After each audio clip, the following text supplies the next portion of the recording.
There's nobody here. No guards, nobody patrolling. It's too quiet.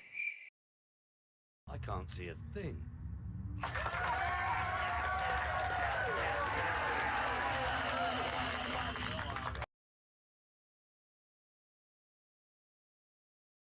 Where's that damn fourth Chaos Emerald?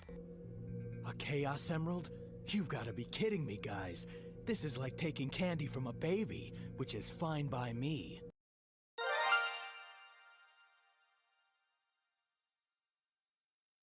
Yep, yo, welcome Ash, welcome to the stream. This stream is only happening because Ash asked for it.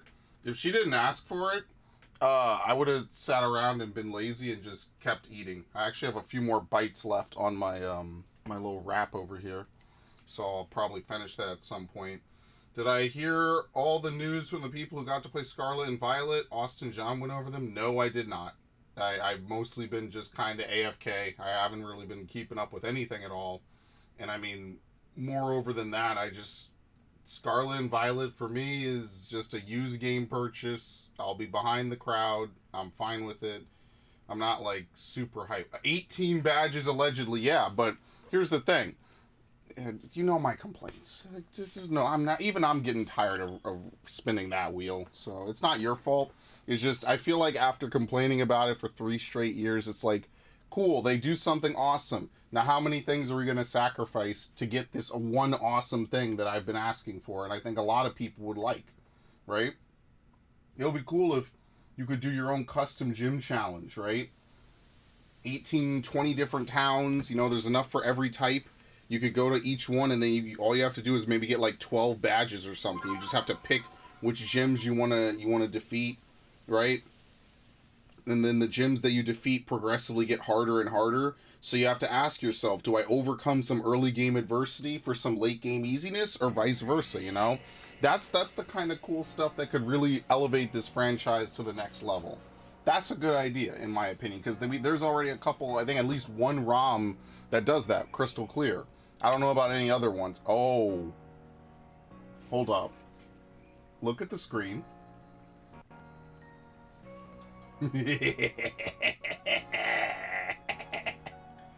Does this look like the face of mercy to you? Okay, anyway. Let's begin. I should open the window. Let's see if the sirens immediately start. That would be hilarious. Alright, I said I would do Gyarados today. I wasn't lying. Let's go look at Gyarados. Oh, it's so... Fuck Gyarados, man. I gotta find a fast electric type. There's like no fast electric types in this game. Maybe Raichu or Jolteon. Who even knows though, right? But yeah, I think that's cool, right? I saw a couple of the things you posted. I just wasn't around. I needed to take a detox from the internet for like a full day. So my apologies. But I saw what you posted about when's the next patch in 14. Well, if you mean the next major patch, it probably won't be until December, or maybe slightly after that in like January. If you mean like minor patch, it just happened this Tuesday, and today's Friday, so. See, I don't even need to check the map. I already know where the Gyarados event is. The only thing is, like, what Pokemon do I even use to fight Gyarados? Like, I need an electric type. That's really what I gotta do, is I gotta go get an electric type and, like, actually, like, use them. But yeah, 18 badges would be cool. That's one thing I liked about Sun and Moon. Which is why when Sword and Shield moved completely away from it, I was like, what the fuck? As usual. I had a complete, like, you know that meme? What's the meme where the guy is like reading the paper and it's like a Pixar thing. He just keeps reading it and like crazy shit, you know, keeps showing up like, oh, like that. Like yeah, that was me reading the Sword and Shield, like, not leaks, but like reveals and shit. I want to clean out my boxes. Well, yeah, I gotta clean out, like, some of them, right? Like, what I gotta do is I gotta evolve a lot of these Pokemon. Like, some of them will take more effort than others, right? So, like, Arcanine, it will be super easy. I think I just have too many, if I'm being honest with you. Like, I think I just have too many, like, special Pokemon. Like, I have a whole box of Growlithe. Why the hell did I catch all these Growlithes?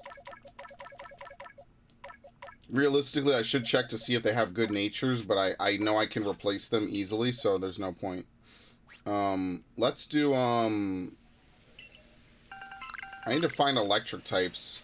But I just don't think you could get, like, a good amount of electric types in this game, if I'm being honest. Right?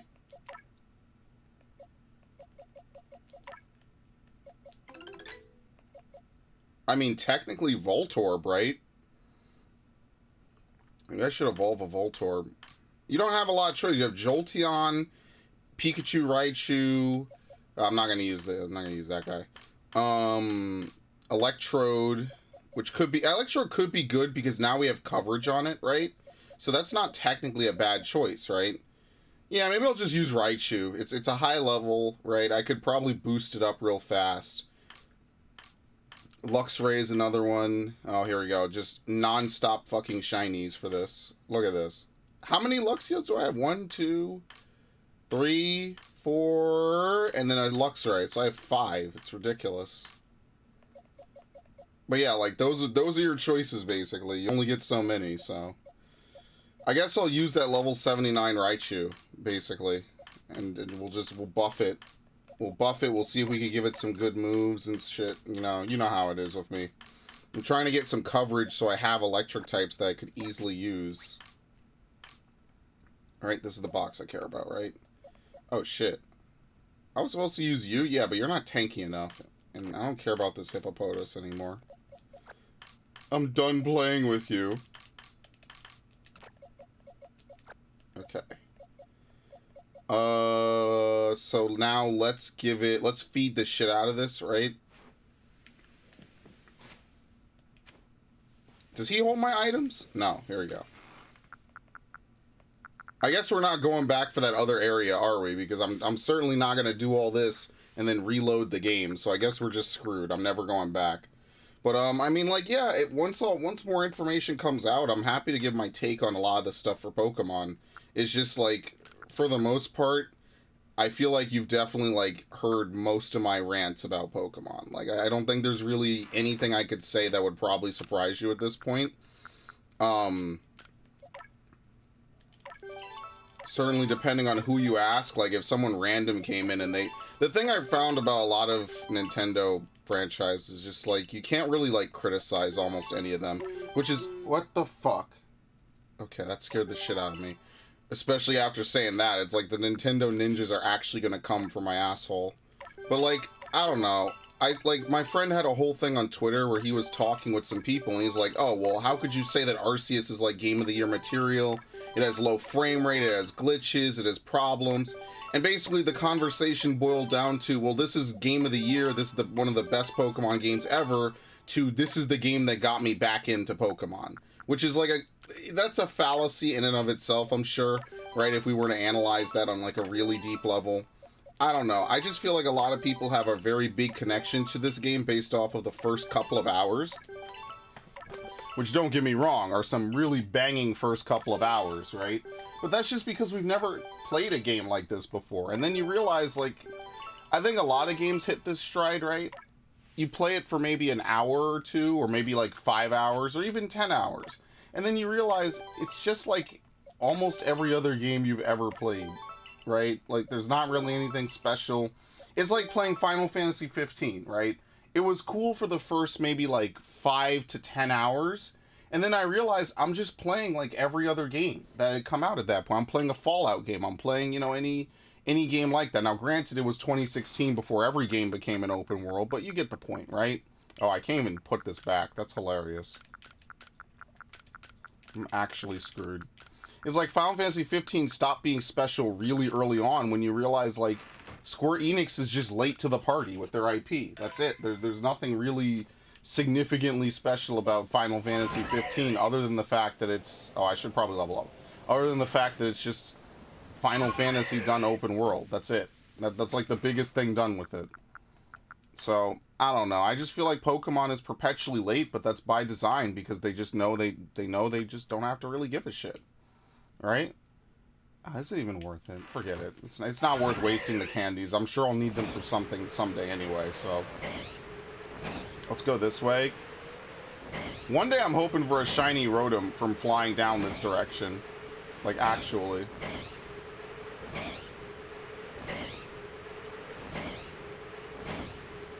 And it really is like the proof that if you have a good studio that knows what they're doing, you could have them do a lot with a franchise, right?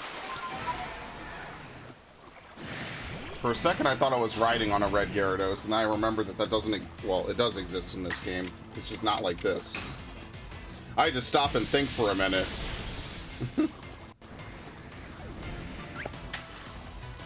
Miss. What was that, 80% accuracy?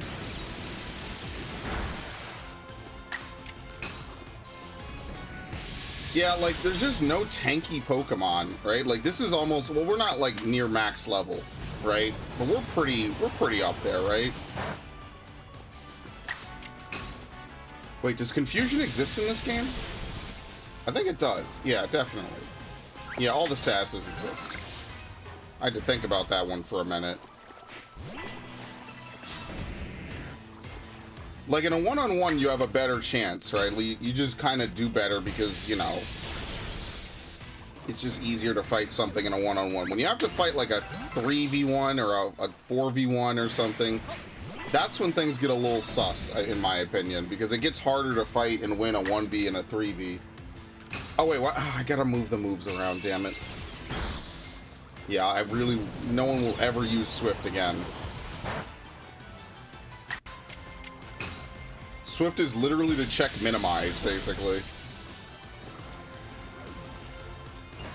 It's not like a complete trash move, it's just not a particularly good one.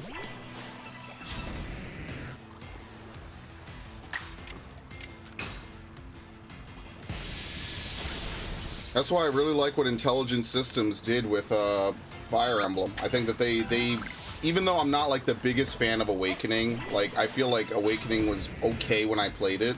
Like, I really got more into Fates. I still have to give them credit because I think that the work that they did on Awakening paved the way for Three Houses. And I consider Three Houses to be one of the best games I've ever played. Like, oh shit. That game is really fun. Like, I love Three Houses.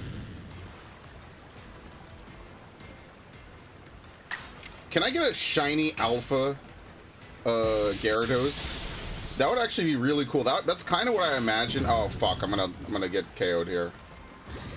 Absolutely. Yeah, nah. I forgot that they level up the alphas. Whoops. I kind of want to get a shiny because that's what I imagined, like, when I was a kid. When you surf out to fight the Lake of Rage Gyarados, I kind of always imagined it being something like that. You know, like a big Gyarados that's, like, red, swimming around and stuff, thrashing, all that. What? Oh, he's fainted. Whoops, I forget. It doesn't automatically move to the next Pokemon. This is actually one of the few Pokemon games where, probably one of the only Pokemon games where if all your Pokemon faint, you do not immediately return to the last, like, checkpoint. In this game, if all your Pokemon faint, you just exit battle, and then you're just defenseless. Like, you're just out in the wilderness, basically.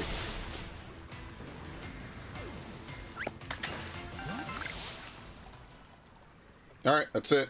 But yeah, that's how I felt about Final Fantasy 15. I was like, you know, there's nothing... Well, I mean, I think the second half of the game is bad, but even playing the first half, I was just like, this just feels like something that should have come out, like, a decade ago, right? Like, it should have been out in, like, 2012, or I guess at the time, it wasn't a decade ago, but, right? Like, it should have been out, like, a few years prior, right? Like, Versus 13 just should have been a 2013 game. Like, I'm having a really hard time imagining... Oh, all right, we'll fight her.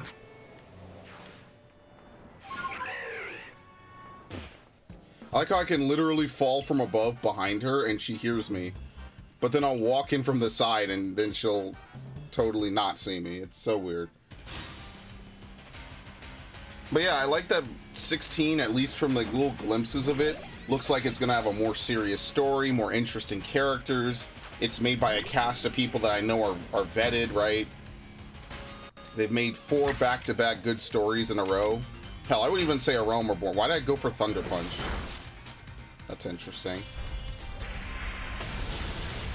But yeah, like, technically it's 5, right? Because it's a Realm Reborn. I forget A Realm Reborn, like, isn't the original sometimes.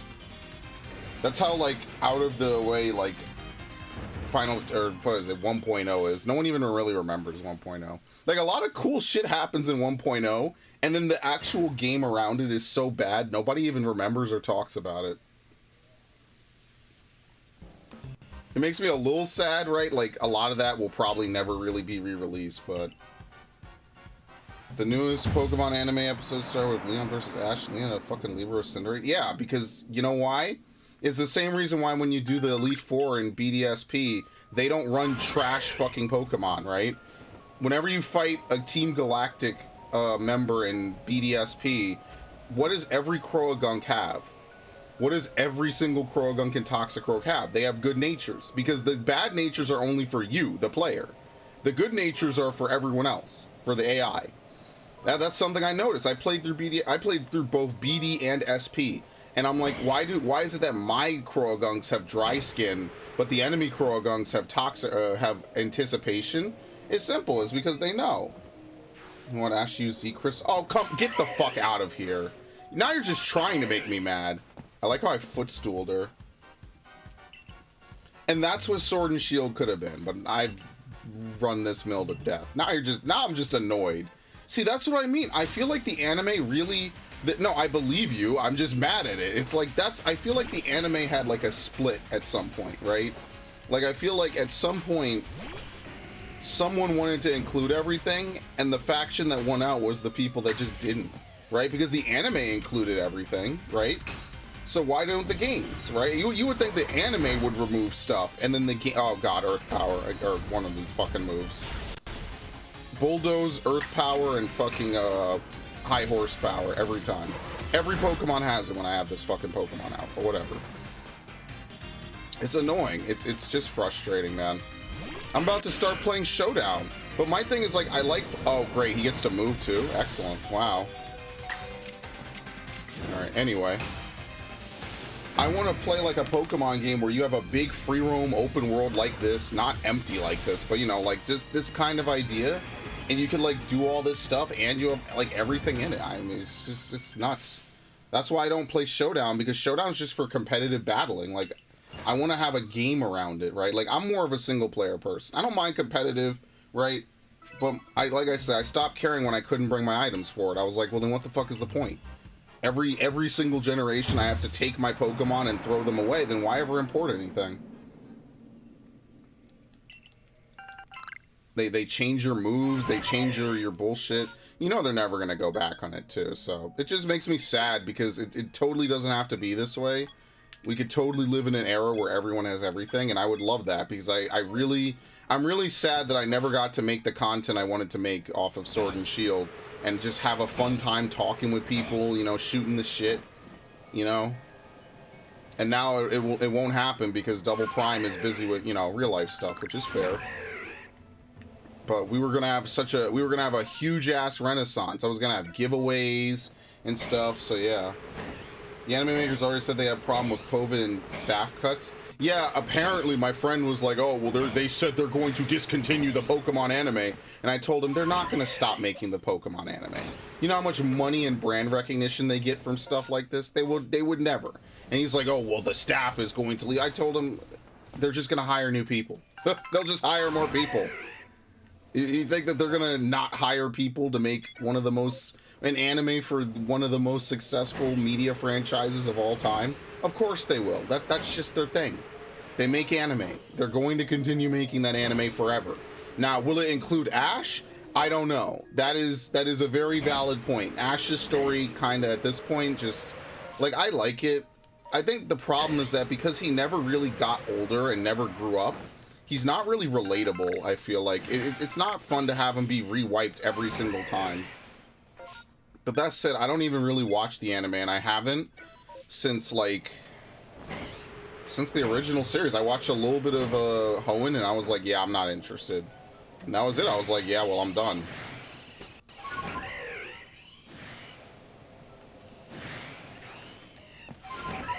I didn't mean to do it. I'm mashing. Alright, thank you. I like how these Golbats flew all the way around to try to mess with me.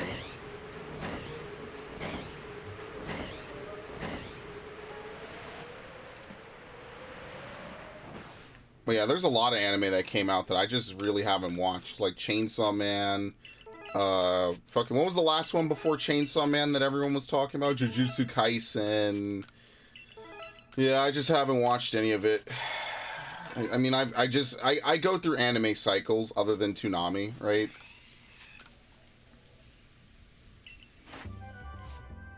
Sometimes I just, you have to watch it use a strong stuff. Now look, now wait a minute. Look at this stupid shit. 70 hurricanes and 40 strong styles. Like this. Okay, number you've caught while they're in the air. We've walked by that one 1,000 times. We just have to wait for the apex of its flight. It's not even hard because Pokemon that fly around in the air do not have any AI. They do not aggro. They just fly in a circle until you either catch them or get bored and leave. Like, that's not even a challenge at all. A Chimchar event. Oh my god. If I get a shiny Chimchar again and no Turtwig, I'm going to lose my shit. I'm going to lose my shit. Heights? Where the hell is Chimchar spawn? I think it's up on the hill, right? Or is it in the... No, it's down by the... It's in the south. I mean, it doesn't really matter, right?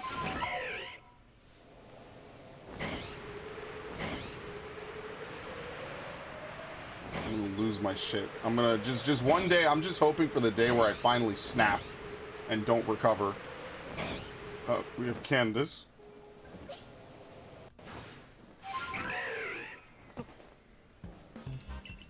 I don't know. The way they detect attacks is weird. Because that time I more or less was doing the exact same thing. I wasn't even directly behind her and she couldn't detect me.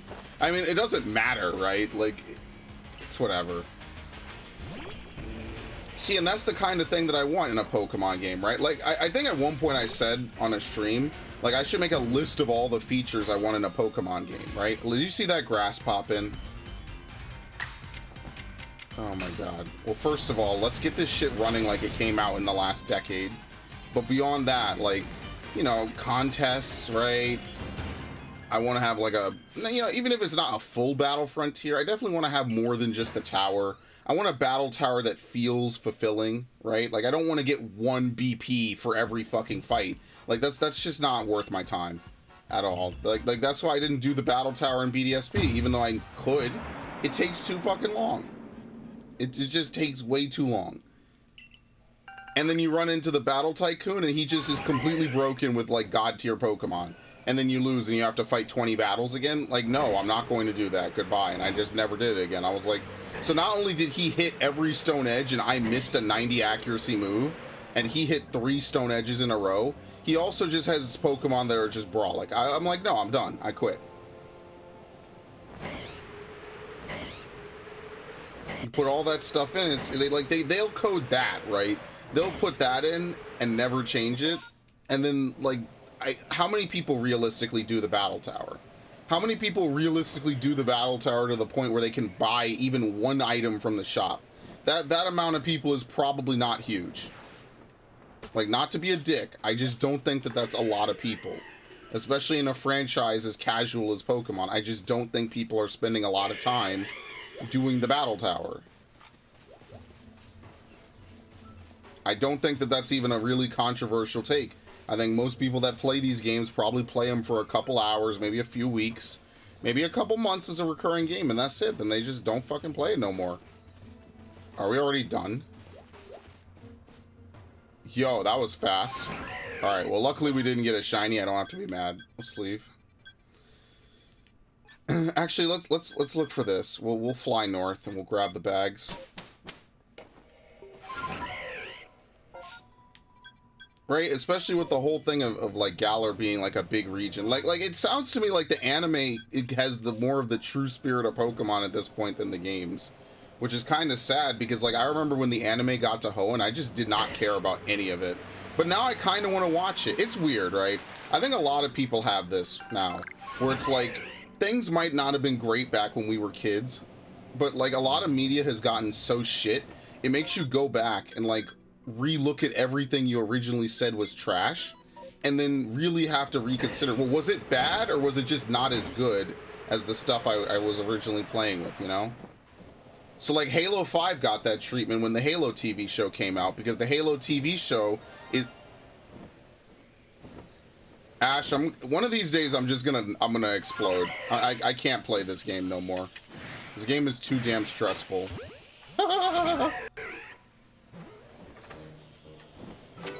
Wow. Well, there's our shiny of the stream, a shiny Paris. That scared me too. Every time, dude, I should not be getting scared by a silly sound effect, but it always happens when I'm like talking my ass off. And that's when I get a shiny, and it's like, where the fuck is it? Where the fuck is it? Okay, I'm immune. There it is. Okay.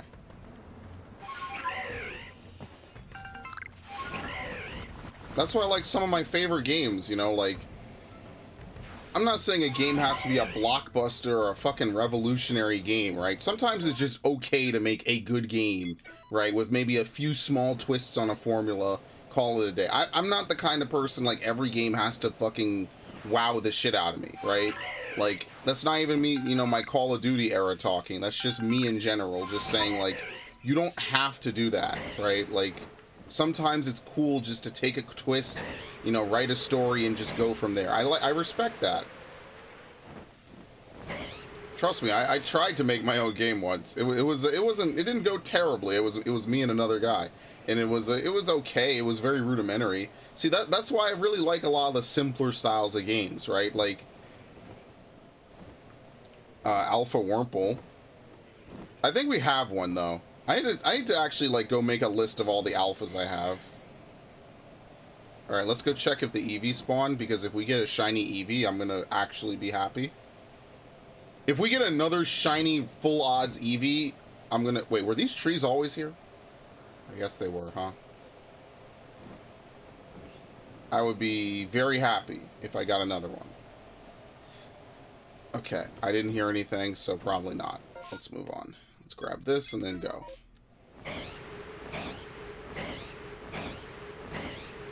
But yeah, like, I just think a lot of people look back on things more fondly as things get worse and worse, right? Like, the writing is trash, the amount of respect for the lore of a franchise gets destroyed and lost in translation, right? That's why, like, the term, we're adapting something for modern audiences is now, like, one of those, like, catch-22 terms that means, like, nothing anymore, right? Like, oh, I adapted it for a modern audience just means you took out all the fun stuff, right? Like, yeah, it might be some saucy jokes or some flirting or stuff, but, you know, like, I don't know, maybe I'm just projecting Resident Evil 4 a little bit right now, but part of what made Resident Evil 4 so cool was that it's such a window into the 2000s, like, I can't help but love it, right? Like, that's why I really like Resident Evil 4 now, because if you look back, I'm playing Pokemon on my birthday, no Donkey Kong Country. Yeah, I actually have a Donkey Kong Country stream still in the pipeline. I never played it, so I'll probably play it soon, I guess. I'm sure I'm going to die 1,000 times, but I'll pull it out. Just remind me, Raiden, I'll play it. Because I need at least a couple games to juggle. Leon got all 3 stars in the anime, by the way. I mean, that's fine. Leon is supposed to be, like, the typical, like, broken character. But then, like, you actually play the game, and he's just, like, I don't feel like they built that up at all. Dude, maybe they just spawn random satchels of people that haven't actually died. So maybe I have a bunch of satchels out there. They, like, just use your character name, and they don't actually have satchels for you. Like, you don't die, you know, like, what other games do that? Some other games do that. Okay, these both suck. I refuse. I mean, if it's any fairness, I played this game on my birthday. Because, I mean, what? Do you want another fucking Metroid Fusion stream? I think at this point, every single one of you has seen me play Metroid Fusion at least twice. And while I would be happy to play Metroid Fusion once a week, every week until the day I die, I don't know, man. Like, I'm in a little bit of a Pokemon fever. I kind of like this game because, again, the shiny hunting just... it's therapeutic. It's a very easy way to have a lazy stream where I just talk to people. And honestly, like... I like these streams more for the social aspects, honestly. Like, just talking about stuff with people. So, the more people that stop by and chat, like, the more fun I have on these streams, right? Like, yes, I want to get my one shiny a stream, But I think it also matters more that like there's someone to talk to, because I could just do this in my free time and I would have a billion more shinies than what I have now. Like if I were to just kick it and just like do nothing, right, I could have a ton of shinies. But it's not likely, or I mean I could do it like a lot of things on my channel, right? Like I could do grinding in Xenoblade, right? Because I kind of want to get to 99. I want to do a whole bunch of stuff in Xenoblade 3.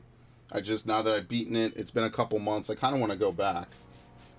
Are we talking RE4? I think I actually like it. I enjoyed the original. I wouldn't say it's a good Resident Evil game. Okay, you're not wrong, right? It's an amazing game. It's a masterpiece. It's one of the best games ever made. I think a lot of people would agree to that. Is it a Resident Evil game? Well, it follows the formula, right? But it also isn't. I understand that feeling. It's more action-y, and that's what I mean when I say it's such a view into the 2000s where every game was an action game. You were one of two things in the 2000s. You were a platformer or you were an action game, right? Other than like sports and driving and all that stuff. You were one of two things. That's just how it was. And that's why it's such a window into a time that is now gone. So now obviously we look back and we could say, yeah, Resident Evil 4 was a great game, but it definitely changed a whole bunch of stuff. Yeah, actually, by the way, happy birthday to Raiden. Well, when this plays, you get some birthday kudos. Thank you for stopping by the stream. I hope you have or had a wonderful day, as you should every day, but especially today because it's your birthday and you will never have another day like this again. Oh my God, that's stupid.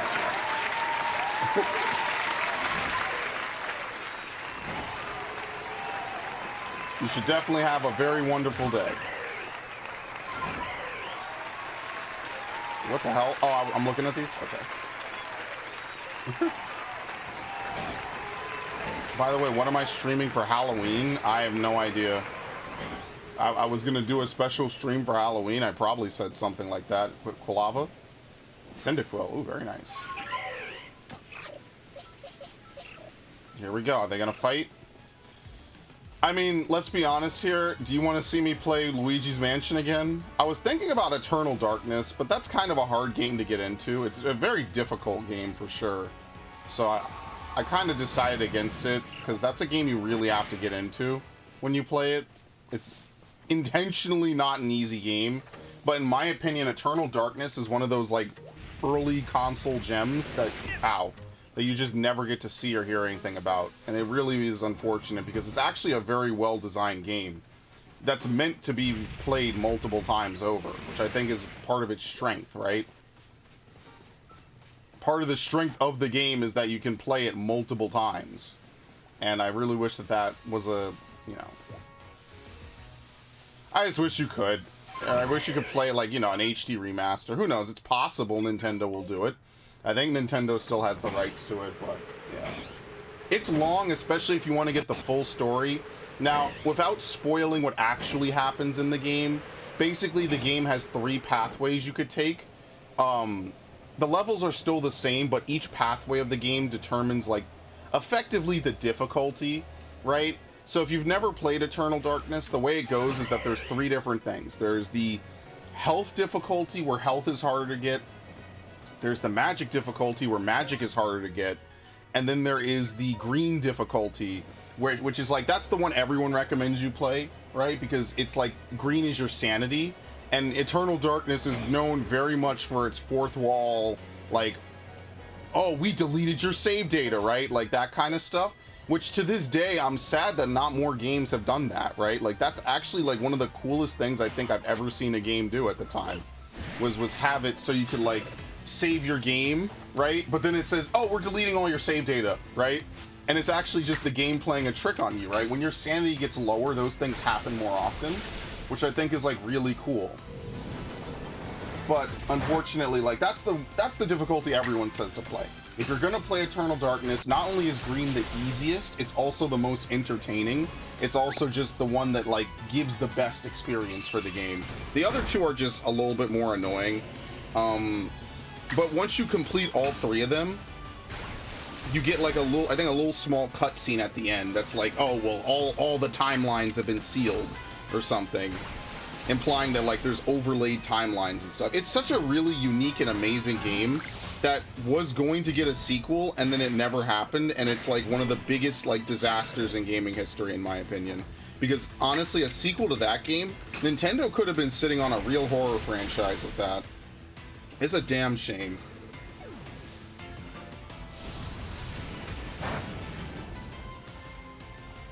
Oh god, my ear.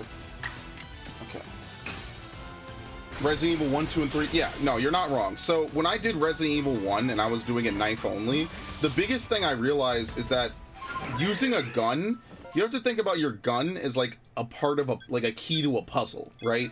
Like in every Resident Evil game, you run around, you put stuff into objects, you do puzzle solving, and yeah, there's zombies and other creatures, right? But like your gun is basically the answer to a puzzle of an enemy that's in your way. I know this is a really cheesy way of thinking, but when I had that thought in my head, that's when I was able to do the knife only run, because I was like, well, why do I need to take the gun with me then? And the answer is you don't. So yeah, I'm glad you're excited for it. I'm a little bit so-so on Resident Evil, but I don't know. I kind of wish they had made the original Resident Evil 5, right? Where they were going to have like the lions and stuff, and the dehydration and all those mechanics and stuff. That could have been cool. And we didn't get it. And then they made it a co-op game. And I think that's the game that people will really cite as being the one that kind of changed Resident Evil a lot, right? It's not just 4. Like, I understand what you mean. 4 is a shooter, but the thing I like about 4 is that when you actually aim your gun, like, you actually hit enemies on different body parts. Oh, shit. I'm going to lose my mind. It's gonna come back, right? Oh, I saved, by the way. I'm good. No, I'm good. Whew. Whew. I'm good. I'm good. I'm good. Hey, Ash, it happened. What's happening? Oh, I have to move. I'm like, what? I move again? Where is it? Hi. Oh, that looks kind of gross, though, but whatever. You know what? I asked for it for so long, I finally got it. Oh, come on. Thank you. Whatever, I can't complain. I asked for it for so long. We're just wrapping this up, dude. We're gonna have all the shinies I've been looking for at this rate. Do we know when the next story? Yeah, every numbered patch. So we're on patch 6.2. You have to wait till 6.4. Wait, what? Hold on. You have to wait for patch 6.4 or 6.3, sorry. That's how it works. No, you get story every patch, but even numbered patches are the raid tiers and odd numbered patches are the alliance raids. Every patch gives an extreme trial. That's like the general, very general overview, effectively, without going too deep into it. So every time there's a patch, you get story. Oh wait, I forgot they added oh, I didn't do the stupid beast tribe. Damn it, I forgot all about it. Whatever, I don't really care. I have to do it for Fisher. Would you believe this, actually? I have to do it for fishing, by the way. I'm gonna hate myself. Fishing is awful. I don't have any water? That sucks. I really don't have any water? Wow, I have none. God damn. How many months? Well, since 6.2 just came out, like, what, a month ago? It'll probably be in December. Yeah, it's a 4-month cycle. So it'll probably be mid to late December, if not early January. Okay, let's do this. I got 3 of the bags are right over here. I don't really care about the Hildebrand weapons. Oh, don't remind me. Now, my friend actually, who has also not been doing Hildebrand, did it in like one afternoon, and he was like, yeah, I just skipped all the cutscenes, but basically, once you get to Stormblood, there's no more Hildebrand after it, right? Because it ends on the Kugane whatever fight with Yojimbo, and I was like, oh, thank the Lord, I don't have to do anything else. Oh, I breathed a sigh of relief. I was like, oh, good. There were nothing during... That's why I forgot about Hildebrand. Like, actually, I forget about him other than the fact that that one fight theme in his quest line is from Final Fantasy II. And I was thinking to myself, like, what about this game is from Final Fantasy II? And I'm like, oh, it's really just Pandemonium, right? I guess a little bit of the Emperor, and yeah, that basically. I got my Hildebrand weapon. I skipped the cutscene. See, Ash already got her Hildebrand weapon. Like, I just don't care. I have my Lunar Envoy. I don't give a shit. I'm doing P8S right now, and that fight is so awful. Like, I told my static, I am happy to be stuck on P7 with you guys for like the next 2 months. I genuinely just don't give a shit. So if we're stuck on this for 2 months, like, I'm cool with it. Like, take your time. I'd rather we get this shit geared up and just stomp it out. I don't even want to actually have to do P8S. That fight is obnoxious, man. I really hate P8S. Like, I actually do not enjoy it as a fight, if I'm being honest with you. Go look up a fight for it, actually. You'll see, it's not a fun fight. I don't enjoy it. Right? It's one of those fights where it goes down one of two different... Oh, shit, it's gonna clear up. Hi. It goes down one of two different pathways multiple times, and that's what I don't like about it, right? Like, I'm trying to think, what was the last time we had a fight that did that? What was the last fight that had multiple pathways? Right, like the boss will choose one thing and then another? Guardian was the first fight that I learned that did that. Because Guardian will choose one of two different pathways for the fight. I remember that now. When it was new, at least. Around the beginning of November, I'll be wanting to start learning farm for one of the cats. Oh, you... Do fucking Zodiark. Zodiark is so easy. It's literally follow the leader and don't stand next to the tanks. That's it. There are no mechanics in Zodiark Extreme other than that. I mean, obviously, I'm being facetious. I'm being... Did I get all my cats? No. I'm behind by 2. The only thing I would suggest, Ash, is that you learn, like, what DPS you should be putting out. Like, learn your rotation, learn what would be expected from you, right? That's the only suggestion I would make. Just so that way when you go into a party finder, you got all the DPS, all you're doing is learning the mechanics and how to map your rotation to the... that's an alpha, that's always there.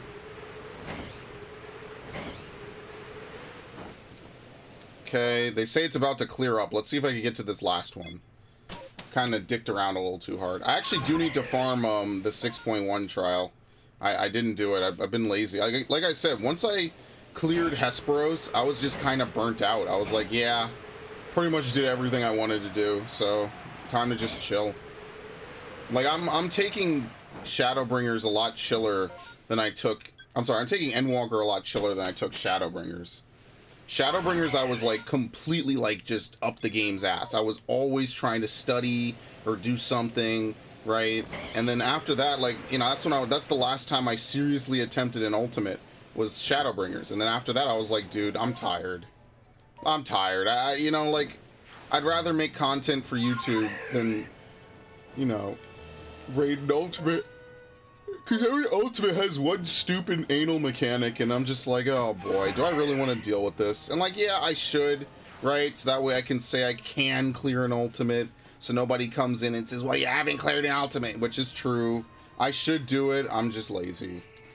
Like, I know that if I applied myself, I can, because I played with people who are worse than me. It's just, I'm just lazy. It really comes down to I'm lazy, I'm already in a static. I'm already busy enough most days. I just say fuck it. I don't really care enough right now. I have my ultrasound and stuff at the end of October my whole life before I consider learning Zodiark. Yeah, that's fair. Wow, October really is about to end soon, huh?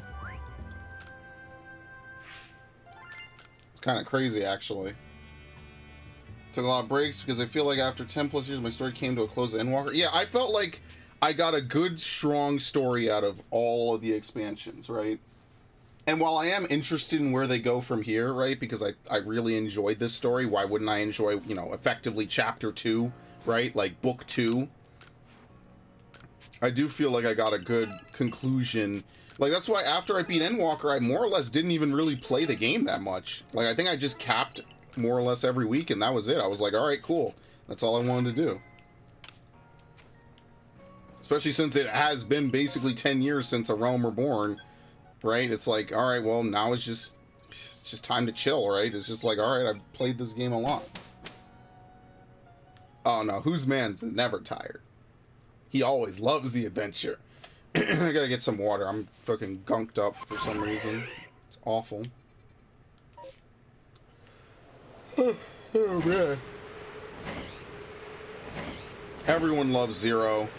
Something about goth girls just gets people going. I don't know how else to describe it.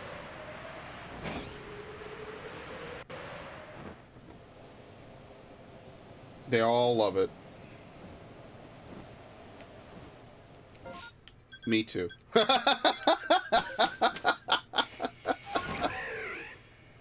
I like that they didn't just introduce like random nobodies out of nowhere, right?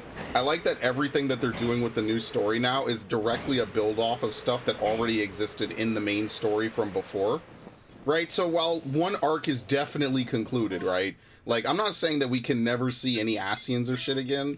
I just think that they should definitely not be a major, like that plot line is effectively done. Because there are still Asians out there that just haven't shown up, which would be a very weird plot line, honestly, to, like, that, you know, where were you when your bros needed you, but, yeah. Give me Bayonetta vibes. Yeah, without any of the charisma, sure. Well, if I've learned anything in, what are we at? In 6.3, we're going to have a major storyline event. Because every 0.3 patch has a major story event. Oh no, didn't they say that that's not going to happen this time? Yeah, I think they said that's not going to happen this time because the story is concluding in 6.0. Okay, never mind, I lied. Oh shit, Zabra. I actually really don't care about this. I'm leaving.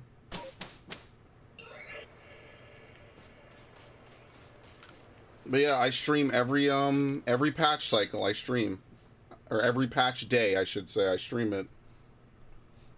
They continue to just pick the enemies. Yeah, I'm fine with it. I don't mind them like maybe building up some other stuff. The one thing I don't want them to do is force that fucking Kingdom Hearts event, right? Because after the Nier event, if they they need to have an actual good story. I feel like that Nier event was such a waste of time at the end. Like it really boiled. Like that's the worst thing that can happen to a crossover. Right? The crossover just boils down to, hey, look, it's that character everybody knows showing up and doing stuff. Well, they won't force a Dissidia because they more or less combined like a lot of good stuff, right? So they won't force a Dissidia because like all those characters are in the game already. You know what I mean? So like you already have like Warrior of Light, you know, like that's basically what the Nier was. It was like, hey, here's 2P. And at first, it's a cool story because it's like, oh, 2P, you know, they always talk about her like she's a character, but she's not really a character. She's a palette swap from Soul Calibur, right? This is always demonic when you find it, by the way. And now it's like, okay, well, maybe this is a story about 2P actually becoming... Like that, in my opinion, would have been kind of meta, right? Because all the Nier stories are kind of meta. It would have been cool to have a plot line where it's like... 2P just wants to be a real person, but she'll never actually be in Nier Automata, right? Obviously without saying that. But, you know, that's like the real world takeaway. That could have been a cool plot. Instead, we get dwarves, which might have been like the most boring plot line imaginable. I didn't think they were very funny in the campaign of Shadowbringers, and they're like the Loporrits for me. I like, is it cool because they're a Final Fantasy reference? Yes, right? Do I really, really want to spend 20 hours talking to them? No. And that's why I feel like that plot line just wasn't that good. It basically boiled down to, here's the iconic locations from the game, and here's a couple bosses from a game that isn't even out yet, right? The remake, at least. And that's it. And then it's not voiced, right? They didn't get the people who played it, right? Which would have been dope if they were voiced. I don't know why Alliance raids are never voiced, besides the bosses.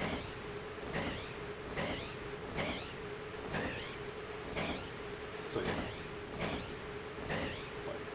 yeah. She wants to actually like interact and talk with her. You're trying to hit me, I'm flying, homie. You can't touch this. But as someone who's been playing and been a part of the story for 7 years, I just enjoyed the way that things kind of wrapped up nicely with a bow on top. Don't forget to do a lot of the post dungeons. Ah, God, my ear is bothering the shit out of me. Hold on. Oh, man. It was... Okay, I think it's... No, it's not really. Okay, I don't know. Blame the creator of Nier. He can't do simple things. It needs to be big and confusing and religious. Well, that's fine. It's just make it, you know, like what Nier is. I think Nier Automata and Nier Replicant have some of the best stories I played in recent memory. But the problem is that... Okay, I think that's fine. The problem is that fucking... What happened then? You have a story that's... You have a game that's known for its good story. You have an MMO with a banger story. How is the resultant, like, mishmash of them, like, actual shit? Like, especially at the end. How does it start so promising and end so poorly is basically what I'm wondering. Right? What? Where? Where? Where, game?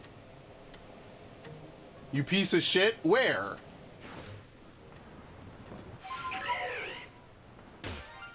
Thank you. That's all I wanted. Is it this one? Yeah, look, it's blue. You can even tell. Hi. That's it, right? Yeah. It scared the shit out of me. We start Bayonetta on Halloween. Yeah, I did say I was gonna play it, didn't I? Oh, fuck me.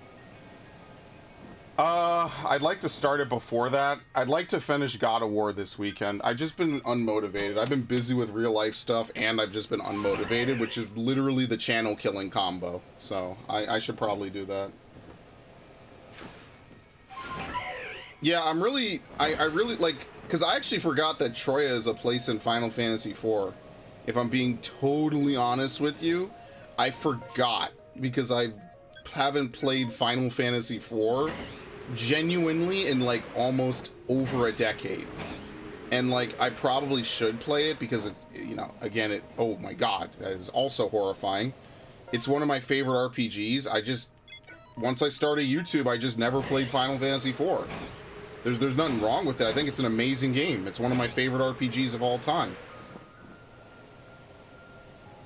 Not a super huge fan of how the plot is, but the reason why I like it so much is because, believe it or not, it's one of the few RPGs that lets you have a party bigger than 4, right? Think about all the RPGs you guys know of. How many of them let you have parties bigger than 4? That's one thing about Xenoblade 3 I fucking fell in love with, like, immediately. That first session of Xenoblade 3, that first 7-hour session was probably one of my favorite sessions of recording I've done in, like, the last several years. Because I was like, every hour, it was like something else cool is happening with this game, right? It felt like they learned from everything they did with the last 2 games. And then, well, you know, the last 2 or 3, however you want to count them, right? And I was just blown. I fucking love Xenoblade 3. That game is so good, man. I really just want to have a good time and just go back and replay it, you know, like that to me was just a magical experience. And it's one of those playthroughs I look back on and I'm like, I am so glad that I got to make a playthrough on this, right? Because I feel like it's a good game. And I feel like if I can convince even one person out there to give the Xenoblade series a shot, even if you have to play on easy mode, right? Even if you have to use whatever, you know, extra cheats, you know, in-game bullshits, right? If I could get one person to play it, I think it was worth it, right? Like, because I thoroughly enjoyed that. At first, I didn't really like it that much, other than X. And then as I played all the games, I'm like, this is pretty good. Now I kind of want to replay 2. Obviously, I'll do a new game plus, but I kind of want to replay Xenoblade 2 and be like, okay, well, I have everything. Let's just play the story and let's just, you know, bust some heads, right? And that's really where I am right now. I fucking fell in love with that game so badly. It really hurts. We're gonna be Cecil, we're gonna summon Cecil. Well, usually the main characters don't show up in 14. That's actually rare. I think the only main Final Fantasy character that's shown up has been Noctis in the event, which, I mean, I would argue that that's not really canon, right? Like, that's a literal definition of a crossover event. And Ramza. That's it. Like, there's none of the main Final Fantasy characters ever show up. So, I would argue that we're gonna do it, and it's gonna be something else. Oh yeah, Lightning was in an event. That's also true. Lightning was also in an event, I think a long time ago in 1.0, right? And they never brought it back. So yeah, none of the characters show up. Okay, Warrior of Light doesn't count too much. I kind of wish we had a Stranger at Paradise event, though. I'm not going to lie. We're looking for Murkrow now, by the way. I kind of wish we had a Stranger of Paradise event, though, Raiden. Because, like, oh, I should buy the DLC for Stranger of Paradise. Oh, my God. Yes. I mean, yes, the Warrior of Light is a concept. Yes, you're not wrong. But, I mean, specifically, the, you know, like the Dissidia-style Final Fantasy 1 dude. With all the Amano art. Which I was looking at the cover today for Final Fantasy 15, the Royal Edition. And I literally was sitting there like, dude, this game is trash, but Amano's art literally makes me want to play the game. Like, I hope Amano makes 1 billion pieces of art in his lifetime. That man is talented beyond measure. I remember looking at the art for some of the old Final Fantasies when I was like, you know, walking down in GameStop or whatever. Like, I'd see the boxes, right, with the art for like the Final Fantasy Advanced series. And I remember thinking in my head, like, dude, this shit looks cool. I just was like, this art looks awesome. And, you know, like, I like the Tails art, but there's something about the Amano art that just tickles me the right way. And I can't help but just stop and think to myself, like, goddamn. Goddamn, I don't know how to follow that up, honestly. I love his artwork. I love him and Metal Gear Man. Metal Gear art, dude. I don't remember his name. I wish they would collab, honestly. But I don't know how that would work out. That would probably be pretty weird. I don't know if that would work. But I just want them both to make tons of art. Because their art is so good. If you look at the Amano art for 14 and even, okay, so right, everyone doesn't like 13, but 13's Amano art is so good. Even Saz looks cool. And you know, when you played the game, Saz is like the most stereotypical black dude in history. It's like, what the hell is going on? You play the game, Saz is just a fucking clown, right? They just put in the black comic relief. And admittedly, at least it was kind of funny at some points, and then they make him fake his suicide, which was dumb. But whatever. Anyway. Yeah. And then you look at the artwork and he looks like this cool mystical character, right? And it's interesting because you never really have seen, like, they don't really have a lot of, like, black characters in Final Fantasy with Amano art. Like, they have the Amano art, but they don't really show it in the game, right? Like, it's more something you have to go out of your way to find online because the game... What was the first black character? Barrett, I guess? Right? Like, I guess you could maybe argue Go-Go, because no one really knows Go-Go's identity. It's possible. I always thought Go-Go was, what's the old dude? I think that's, like, one of the prevailing theories. Go-Go is, not Baron. What's the guy's name? In Final Fantasy VI, you have to escort down the river? It's been too long. I always thought it was him. 13 was the first time Japan did a black person right? What? All right, that's not true. That's not true. Yeah. That dude was a walking stereotype. It was like a Dave Chappelle skit in a video game. I would like more mimic stuff. Yo, one of my favorite parts of fucking Lightning Returns is the final boss uses, like, Almagest, Heartless Angel, and what was the other one Kefka used? Does he? Yeah, Dancing Mad. He uses, like, all of them. Even though Heartless Angel was Kefka's move first, we credit Sephiroth with it because people jerk off 7 way too hard. I'm a little salty about that part in particular. It actually was Kefka's move first. And I'm not saying it's like Meteor was someone else's move first. No. I'm not going to be that ridiculous, but Heartless Angel was Kefka's move, right? No one else in the game uses it but... What is this? Cyndaquil? Oh, Kurogunk. No one else in the game uses it but Kefka. Hell, I'd argue that Barrett was better than Saz. Now, Saz gets better towards the end of the game, I want to say. And maybe in, like, the sequels. I have a better memory of him in 13, and I'm sorry, in Lightning Returns. But he really is just a stereotype and whatever. And I'm not accusing them of racism or anything. I'm not, you know, whatever. I was like, the dude has a chicken in his hair and an afro. Like, it's like, it is a stereotype. It's a funny stereotype. I was not offended playing it, but it is a stereotype and I enjoyed it. And the Barrett, on the other hand, I liked his story. Like, the sad part is that you don't get to the good part of Barrett's story until, like, the end of 7, basically. Let's save Magikarp. Obviously an easy one. Kefka was the first World Destroyer with no personality shift. It was just evil jester. Yeah, I mean, okay. I like both Kefka and Sephiroth, right? I think that they're both really good villains. I prefer Kefka, not because of, like, any, you know, character consistency. I mean, I would say that Kefka definitely becomes way more unhinged as the game goes on. Because he quite literally is like... At the start of the game, everything's a joke to him, right? Playing into his chaotic, you know, ridiculous Joker-like nature. And then there's one point where Celes stabs him on the floating continent, and he literally is just never the same again. Like, he literally loses his shit. And that's one of my favorite moments of Final Fantasy VI, which is why playing Stranger of Paradise was like... Oh my god.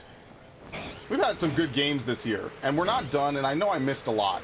But damn, did Stranger of Paradise hit home, right? Now, granted, I know that Sastasha fit, and I know it's like one of the most iconic dungeons in 14, but I kind of wish it wasn't the only one that they got to represent it. But they fleshed it out. I'm not salty about it. It's just like, obviously they weren't going to include 5 expansions of shit. I'm not asking for that. I just wish maybe it was like the Praetorium or something. I don't know. I guess it fits better. You have to have an army. Never mind. I take it back. It's just, I don't know. Maybe I'm a little just, like, bothered by Sastasha because I've done it so many goddamn times, you know? Like, when you've played 14 as long as I have, I went from loving Sastasha because it was easy to hating Sastasha to loving it again because now I like to actually watch, you know, new players play the game. I actually think it's really refreshing as someone who cannot be new at that game ever again, to watch people who've never played it before have a good time, right, and try to learn the game. I actually think that that's really cool, to watch them figure out how their classes work and stuff. Anyway, you're right. Fucking Sephiroth. I like the shift with Sephiroth, though. I think Crisis Core is polluting my memory of the original game, though, if I'm being totally honest with you. I think Crisis Core has filled in a lot of the blanks, so it's hard for me to remember what was in the original game and what wasn't. But I like in Crisis Core how they depict his descent into madness. That's why Crisis Core this year is going to be like one of my favorite playthroughs. Okay, let me ask the both of you this, because both of you actually like Final Fantasy VII. If I were to play Crisis Core on stream, yay or nay? I'm going to assume the answer is yay, obviously, but I just want to make sure, like, would you prefer it as a more traditional playthrough, or would you prefer it as a stream game? I don't like 7. Oh, didn't you say you like... Okay, you might say you like Crisis Core, which obviously is not the same thing. That's how I feel. I like 7. Yeah, okay. Saz just wants to save his son. I mean, yeah, his whole goal is to just save his son, right? I don't doubt his ability to save his son or anything like that. And I don't think that he's a bad character. I just don't think that he contributes anything too significant other than being the voice of reason, which is a significant thing, but I don't think that the party of Final Fantasy VI ever really has that much time to really talk. I mean, like, I don't really remember much of 13 because I spent most of it, like, annoyed, like, terminally fucking annoyed at the game. I was like, this game is not fun. Like, you cannot grind in this game to get past the obnoxious challenges. Let's do Scyther. I was like, you cannot grind to get past the obnoxious fights. You can't, like, I was just mad at the game. I'm like, this game sucks. I mean, I like Final Fantasy VII. The only thing I don't like is how annoying it is. Like, the three-man party system, in every game that it's in, I almost just hate by default. Like, I just do not like having 3 people only in my party. If Final Fantasy VII was like a 4-man party system, and swapping your party members was a little bit easier, maybe I would be more like, okay, this is you know, this is fine, right? But because you have to have, I saw her, by the way, I'm just moving on. I want to see if we get a shiny first before I reset. Because you cannot, like, you know, it's really hard to say, right? Because you have to find a save point and then use the what was it, the PHS to even get new people. I was like, it made me not want to ever use half the party. It was like, well, now I gotta go change all their materia. It's too much work, right? Like, hilariously enough, Xenoblade 3 gets around that by making it so you don't have to get duplicates of materia, right? Once you have a gem, you have infinite copies of it. Well, technically only 6, right? But you can apply it to every person in your party. That's the one thing I really did not like about Final Fantasy VII, is that every time you want to swap your party member... Oh, they're psychic. I forgot. Silly me. I thought I was actually going to play a video game. I'm going to play a fucking tarot card roulette. But yeah, like, I don't like, look, I like menuing as much as the next dude. I don't like menuing, like, every 10 minutes. I think menuing every 10 minutes is obnoxious. Like, I don't know. They could have found a better system for Final Fantasy VII. But, I mean, like, at the same time, I say that it was the first of its kind, right? So I guess they were more focused on the presentation and the graphics, which obviously for 97 standards were pretty damn good. So I don't know. Like, I can't be too hard on it because it is, like, the first of its kind, right? Almost.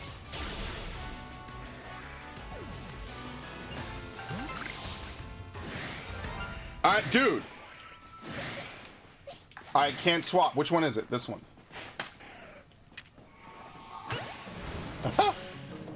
Well, I guess we have our Scyther and our Cleavor. Well, this is worth it. Is another one gonna spawn? Alright. Now, technically, I should clear out the... I mean, especially since I'm not timed, I should clear out the rest of these, but I don't really care enough. I think I already made the thumbnails, by the way, for Crisis Core, so all I have to do is just play it. So, I mean, yeah, we could stream that. That's going to be one of those games, we're going to stream it on a weekend, and we're going to stream it for, like, a ton of time, basically. Just do part 2. No, I don't think co-op is that good. No. Every time you add co-op to a game, you take away from the narrative decision because you have to accommodate the co-op nature of the game. That's why I don't really like having co-op and stuff. I prefer single player. Like, I think they even took away co-op from Tales games, right? Because they're like, we want to focus on the main story. I don't know what Tales game it was. If it was Arise, I mean, yeah, oh God, fucking Arise is so trash, man. But yeah, no, I actually prefer single player for my RPGs. No co-op. No co-op.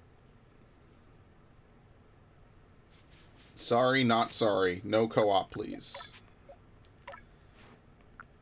How do you rearrange the... Okay, here we go. What? Oh, reorder. Here we go. There you go. Oh, no. Confirm. There you go.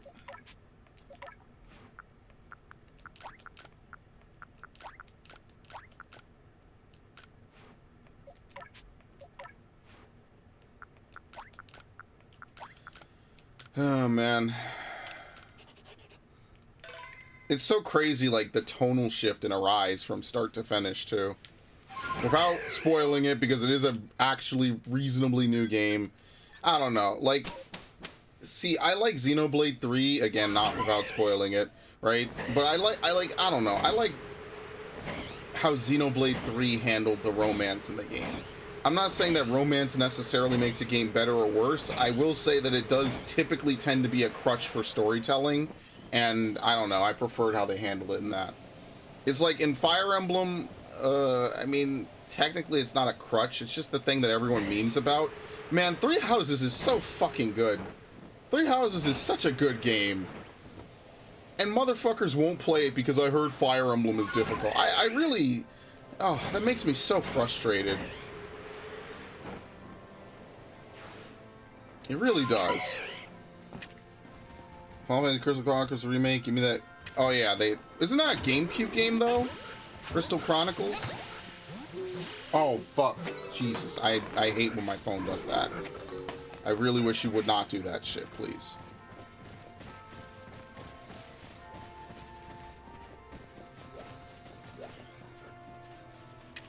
Let me get the sticky glob ready just in case a shiny shows up. I saved, right? Did I save, guys?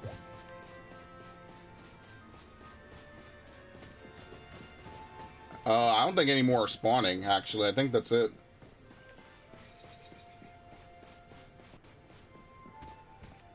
Hi. Alright, let's get out of here. Let's grab that bag, I guess, and then we'll get out of here. It was also on DS, but dude, why they need to port fucking Final Fantasy Explorers and make a real fucking game of it. I'm so salty they made such a good idea and they put it on the 3DS and then they were like, well, we'll never expand this game again. Dude, Final Fantasy was taking some fucking L's back in the mid-2010s. Some actual fucking L's. I mean that sincerely. All the ad revenue Thanos out of this video. I genuinely mean that. Why the hell would they make such a good concept that could totally work and then just destroy it by putting it on the DS? Right? Why would you do that? NT, right? It's like Theater Rhythm was better than that shit, man, because Theater Rhythm at least did what it needed to do. Like, god damn, man, that would have been such a... Imagine a Final Fantasy game that's like 14's Eureka, but instead of it being a massive grind fest, it's like Monster Hunter, but more fast-paced. That shit could be dope. It could be like a mini MMO. They dropped the ball with that. That could have been a real something, and they fucked it up. And it's too late. That sucks, because I really enjoyed it, and I was like, damn, this would be really fun if it had online co-op. Like, I mean, it probably did, but I didn't play with anybody. It would be fun if it was like on the PS4. You could just play it on the fucking PS4. Because people play Monster Hunter to this day. I know that because they still bring out Amiibo for Monster Hunter, and I fucking own them. Even though I literally don't own Monster Hunter Rise. I think it was in Final Fantasy Gym. Yeah, Warriors of Light. Wasn't that Bravely Default, though? I think I know what you're talking about. There's another game, I think, that's like not Final Fantasy and not Bravely, but also like that. Or was Bravely Default subtitle Warriors of... I don't remember. It's very confusing.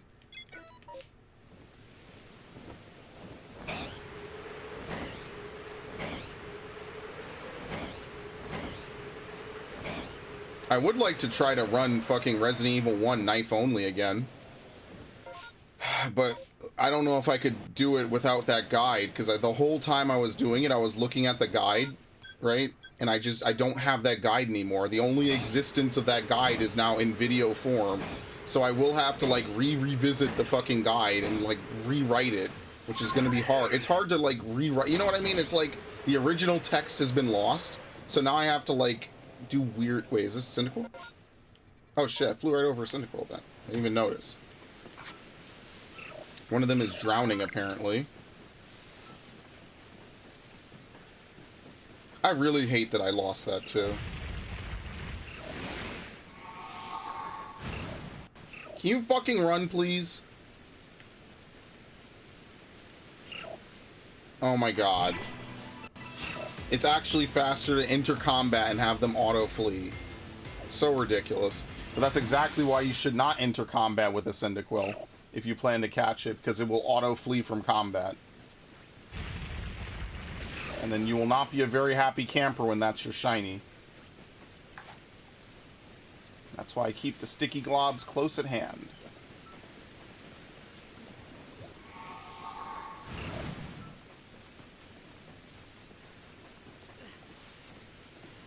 It was a 4-player turn-based Final Fantasy. I don't know. They've always done like weird stuff for Final Fantasy.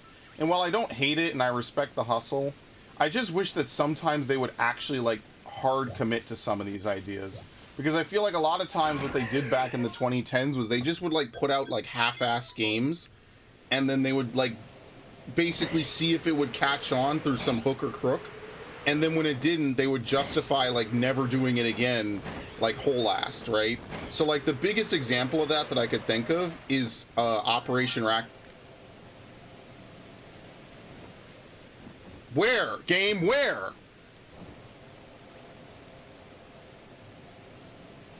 Oh my god, I don't know where it is. Okay, let's fly away. Let's go back.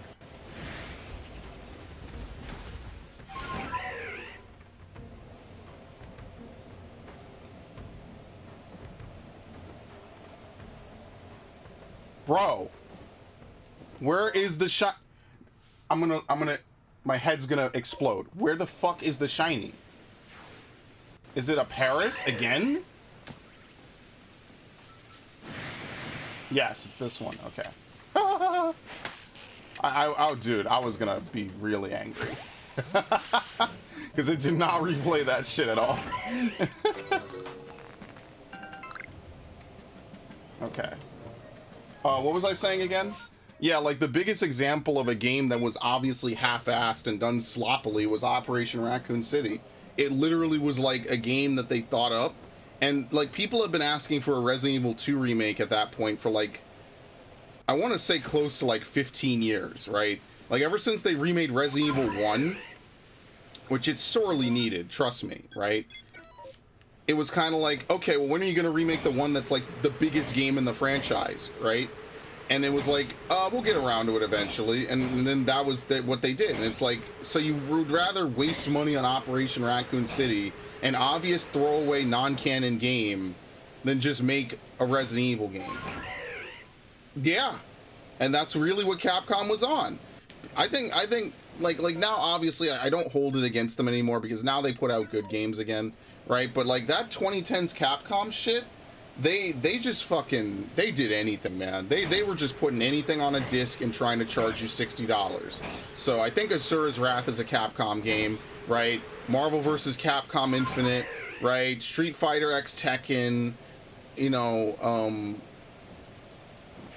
DMC 2013. Remember how fucking combative they were about it? And sadly, it was a good game, but you would never know it was a good game because everybody just hated on the fucking main character, rightfully so, because he's actually like insufferable.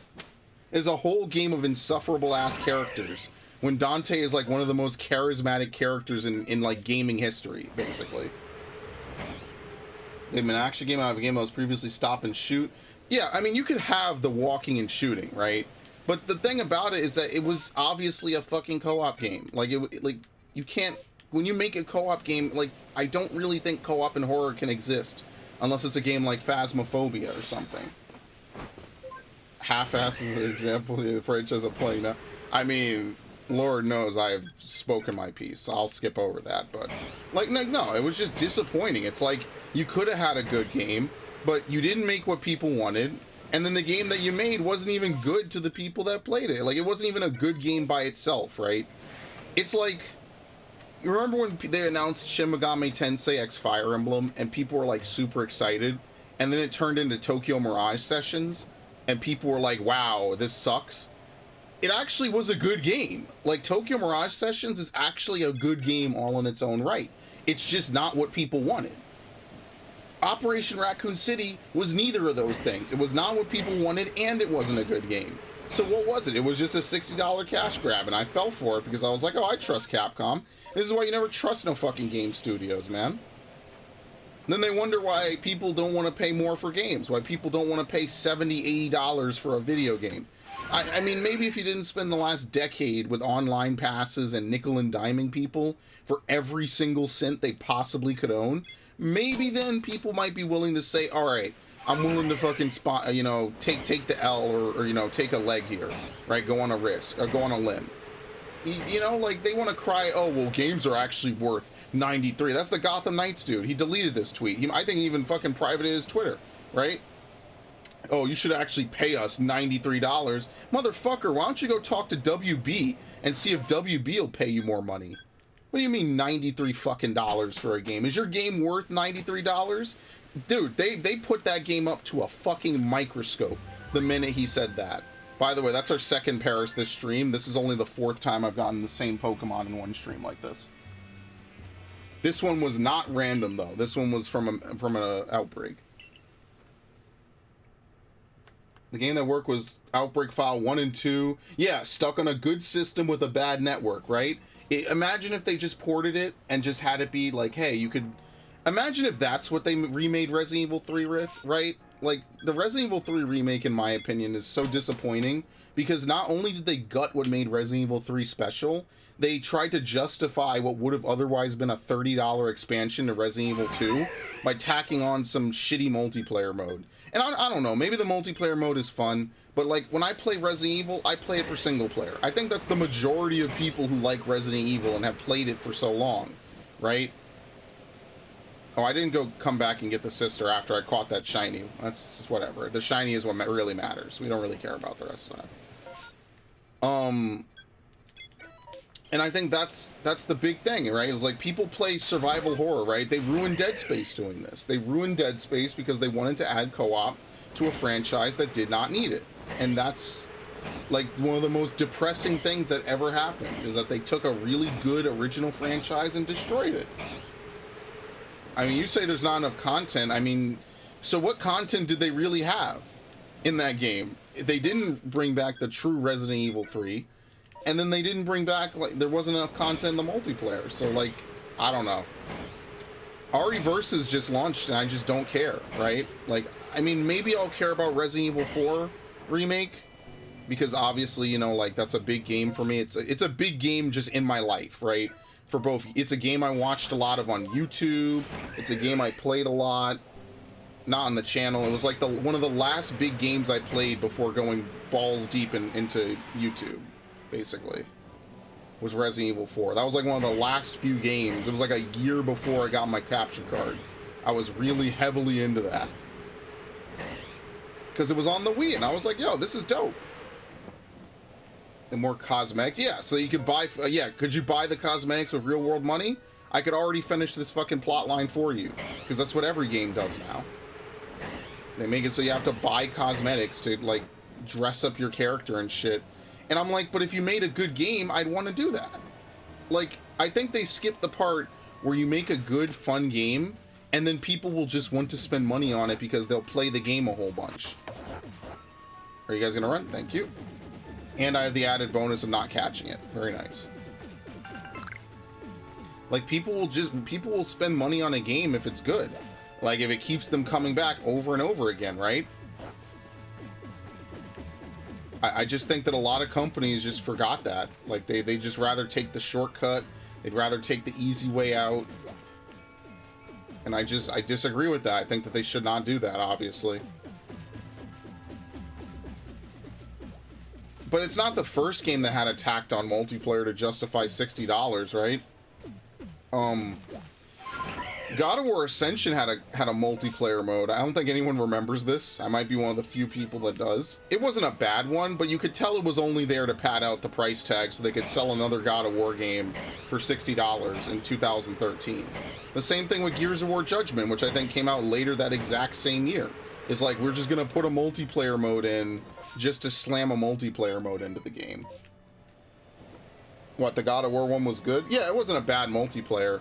I don't know, but my thing is, I don't know if it's worth 60. If I had to, you know, have a gun to my head and wonder, I would say that that was definitely the multiplayer I had the most fun with out of all of the $60 ones, for sure. So I agree with you on that. But, like, I don't know. Maybe it's because it felt like God of War 3. Right, because the God of War games, like, as much as I burnt out on them, right, at the minimum, I could at least say each one of them is, you know, a unique, fun, action-paced game, right? Like, what am I supposed to say about fucking Operation Raccoon City? It's a third-person shooter with non-canon where you just fuck around and you play as characters nobody cares about. It basically was Overwatch before Overwatch existed. Run. Thank you. It basically, like, if that game had come out a few years later, it would have been a hero shooter, effectively. Right? Like, you would have run around, you would have had your powers or whatever. Are you guys? Okay, I have to catch you guys. Fuck it. Well, I hated Gears of War Judgment. And that was back when I was super into Gears of War, too. I fucking loved Gears 3. I thought Gears 3 was one of the best games on the 360. That 2011 was such a good year for fucking shooters, and then just, like, it all vanished. Like, overnight. It was all gone. And I just don't understand how that happened. It was like 2013 hit, You had Battlefront 4 or Battlefield 4 and fucking Ghosts, and after that, that was it. Like every other multiplayer game after that was like not good. The only one I had fun on was Hardline. That's it. Every game after that, I literally have not enjoyed a shooter since Hardline. That's not true. Titanfall 2. I take that back. I take that back immediately because Titanfall 2 was fun as fuck. I remember that shit. I remember loving Titanfall 2. Yeah, it creative talent leaving, abusive workplaces coming, you know, boiling to a head, EA being shitlords, Activision being greedy. Yeah, it was just a really unfortunate time. That 360 era where so much stuff changed, that was like the Windows XP era for fucking gaming consoles, right? Like, think of all the stuff that happened in the 360 era that still happens to this day, right? Like, everyone memes Horse Armor, but Horse Armor was like the first kind of like microtransaction that they had. It was unique in the fact that they proved that it would sell. And look how many games you buy the game, the first thing they flash in your face, you know, is the fucking shop. Hey, you could buy more shit. It's like, dude, I just bought the game. Like, can I play the game first? Okay, let's leave. Did I see what this is? I don't think I did, actually. And that southeast one is Weasel.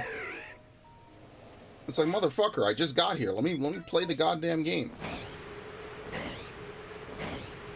And I mean, it happens again now, right? Like, look at what happened with all these companies. All these companies are like, dude, we don't get paid enough. And that's the one thing that I was at least willing to give credit to Helena Taylor for, is I do believe that voice actors don't get paid shit unless you're some of the top fucking... It's definitely a favoritist industry.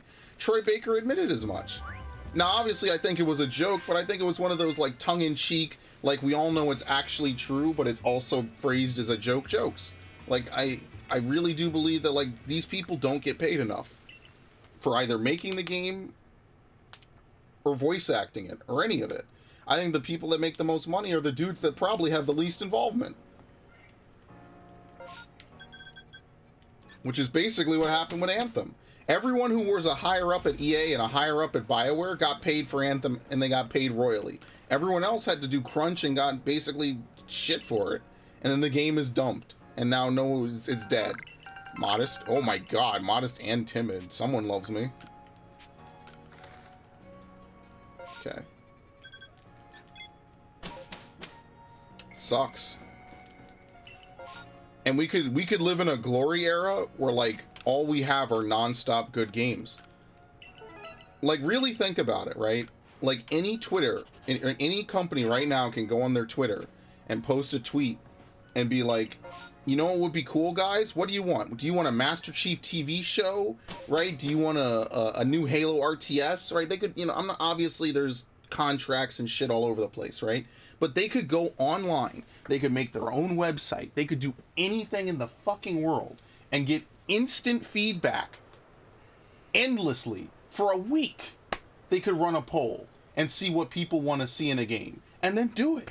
And then whatever happens, right? Obviously they could half-ass it, right? But if they put in good effort, then wouldn't you be doing the best of both worlds? You deliver exactly what people want, and you make the customers feel happy because their input directly contributed to the game that they like. I'm not saying that, like, you owe it. Well, you do owe it because you're taking their fucking money. But, like, you know, obviously sometimes it's best for them to have their own creative vision and stuff. I reserve that, right? But, you know, like, when they do stuff like Halo TV shows that have nothing to do with Halo, you just gotta stop and think to yourself, like, who is this even fucking made for, right? Some random why-not drunk off her ass on a Sunday evening watching fucking Master Chief have sex with some random chick? Like, you think that's what people want to take away from Halo? You go look at any Halo game, see if you ever see Master Chief out of his armor.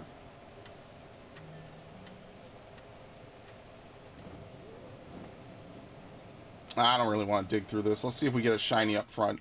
Because if not, I don't really want to dig through this. Alright, let's leave. I don't really care. Oh, wait, don't we need another Cascoon? Hold up. I'm trying to lock on. I guess you can't lock on while you're in the air. I never knew that. We need to defeat... Oh, I don't want to do this. Fuck you. Wow, very intimidating. Yeah, I saw they announced more. I should have probably gone over those in the Discord. The main meat is that they're remaking Silent Hill 2, and then they're making a new game set in Japan, which is going to be weird that there's a Silent Hill set in Japan. But, I mean, we'll just have to see. You know, it's, at least they're trying, right? Like, I guess I can't be super upset at them, right? Because, like, at least they're trying to move on from the PT disaster, right? Now, do I think either of these games will be as scary as PT? Probably not. But do I at least think that they'll give it a good shot? I hope so, right? So, but my thing is that Silent Hill 2, I just feel like as a game, they've already fucked up some of the scenes. Now, I know this sounds really fucked, right? Like, the game isn't even out, but, like, that scene where he, like, I don't know, James looks weird, right? But to be fair, I think in the Resident Evil 4 remake, almost all the characters look fucking weird. I think that's just something that, I don't know why they changed how these characters look, but I think all these characters look weird. But James definitely looks fucking weird, man. Well, I mean, you're right. They could also just have a Silent Hill in Japan. There's nothing to say that there isn't a Silent Hill in Japan. So, I mean, like, that's why I'm not, like, salty about that. I just think it's interesting, given that the whole point is, like, it's supposed to be a nod to, like, American horror and American literature. That's fine, you know, let's see what their take on it is. At least they're trying, right? And that's the biggest thing I'll take away from it, is at least they're trying. That is a horrifying cry. I fucking hate you. That is terrible.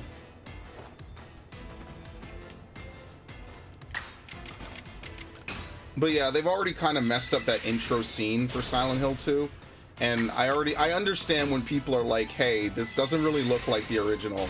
That's like one of, and I had a whole argument with my friends about this where they didn't listen to any words that came out of my mouth, right? I was like, this is like seriously one of the most iconic scenes in gaming. I personally compared it to the Sephiroth and Nibelheim burning scene, right? In terms of the artistic direction of Silent Hill 2, because I played that game after I did the playthrough on it. I actually wrote a paper on it, which is actually really fun that I was able to do that. That was one of the most creative papers I ever made, and I literally do not have a copy of it. I don't know where it is. And I don't even have a physical copy of it either, which makes me really sad. But like, that game has so much artistic design in the cutscenes. I really considered it to be along the same lines as Metal Gear Solid, right? In terms of story direction, storytelling, and other things. I feel like a lot of it is a lot less show and more, I'm sorry, a lot more show and a lot less tell, right? And I think that's one of the strengths of it, is that Silent Hill 2 is definitely one of those games that has that really awesome storytelling. I didn't really care much for 3. I thought 3 was kind of silly. And that's why 20 years later, motherfuckers still talk about Silent Hill. Because especially that game in particular, because it's like the peak of the series. It's an amazing game. Now, how are they going to adapt it? I mean, like, I don't know if the remake will be good. I'm going to be honest with you. I don't know if the remake of Resident Evil 4 will really be that good either. So...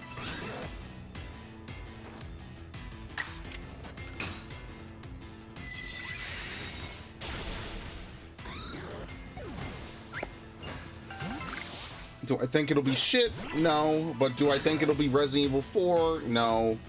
And I feel like Resident Evil 4 is such a modern game to this day anyway. Whatever. I don't know. I feel like they're going to unnecessarily change some shit about it too. And that makes me kind of salty. That makes me preemptively salty knowing what they did to RE3, right? And also, why does Lewis look so fucking weird? Lewis and Salazar got just... they got the shit end of the stick. That's why I'm just like, whatever.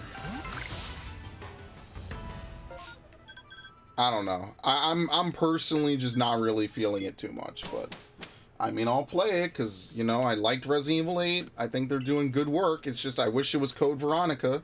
I feel like that would have been a perfect conclusion to the whole, like, Resident Evil remake arc. Would be 2, 3, Code Veronica, then you make 4.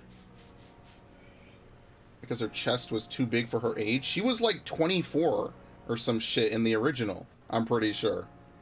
I don't know about you, but people have big tits at all ages, for whatever that's worth. But she was definitely an adult in the original, so I don't know. She was not 16. There's no fucking way. There's no way that she's 16 in the original. You're shitting me. I don't believe that.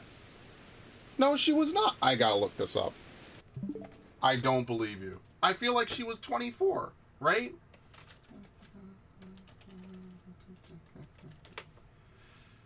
Jesus. All I'm gonna get are the new Ashley Grahams. Oh no, Ashley Graham is a real person. Holy shit. Okay, RE4. Let's see. Oh god, we're gonna get the new version. Let's see. Can I get the original version, please? No, I have no idea, and I do not really plan to look through this a ton. No, dude, she was born in 1984. So by the time Resident Evil 4 takes place in 2005, right, she's already 21, presumably, depending when her birthday is. She's in college, dude. No. I knew you were not going to bait me with this one. All right? They would not have her come on to Leon at the end of the game if that wasn't the case. Ashley is not fucking 16 in Resident Evil 4. No. I'm ahead of you on that one. 1000%. Let's see. When does the game take place? I should boot up Resident Evil 5. That's really what I should do. All right. I had to check that one. I had to G-check that one. Oh, no. I know that one for a fact. They were not making sexual innuendos about a teenager in that game. No. Because that would be a different topic altogether for when they would need to change it. No. Everyone is an adult in Resident Evil 4. 100%. Including Salazar, who's like 100 years old.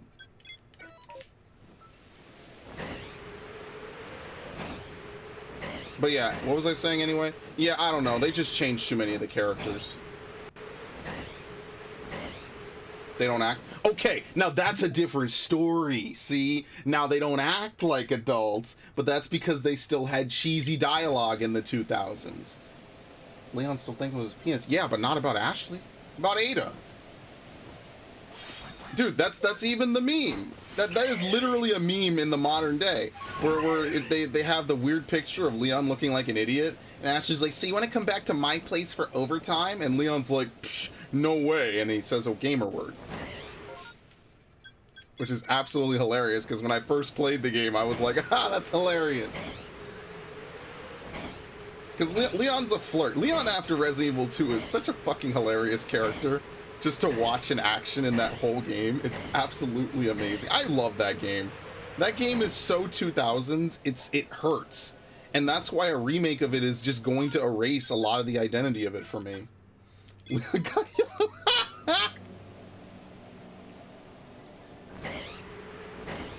I mean, he fell in love with her because of one night that they had. And I mean, like, in fairness, in the remake, she kisses him, so I guess that kind of is, like, why he's, like, completely head over heels for her. So, fair enough is fair, yeah. I'm Asian, it's fine for me to say it. Oh, fair. Hey, I'm a lot of things. It's not fine for me to say it, though. Nah, I want to keep my channels.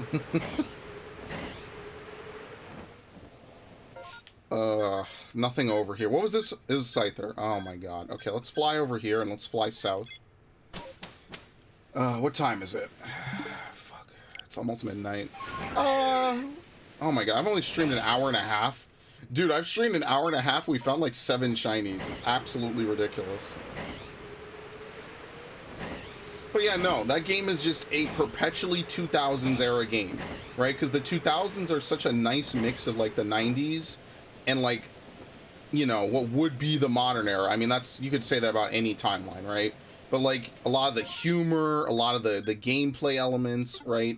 They're all just fresh out of the fucking 2000s. You know, like you wouldn't see that quick time events, right? Resident Evil 4 is like iconic because it was one of the big games to use quick time events. It was like that, Shenmue, and God of War were like the big quick time event games at the time. Right? And then afterwards, every game had a fucking quick time event, right? Like, even a fucking Splinter Cell game had a fucking quick time event afterwards. So it's like, there's so much that Resident Evil 4 did. As a horror game, I think it is a horror game. I think the last part of it, like, I don't know what it is about Mikami games, but every one of his games has to end with, like, the horror being completely dismantled. Like, you're storming a military base or some shit. It's like, I don't know. It just didn't feel very horror. Yeah, I don't think the nostalgia for the 2000s is in yet, unless you lived it, like, you grew up in it. I have a lot of nostalgia for it, because I remember when these games were new and seeing them in gaming, Nintendo Power and shit, right? So, I don't know. I feel like they definitely should, they definitely should have done Code Veronica, because I feel like that game aged a lot more poorly than Resident Evil 4. I don't even think that that's a competition. I think Code Veronica might actually have aged one of the worst out of all the Resident Evil games. Oh, good lord. Who messaged me? Oh, on disc... What?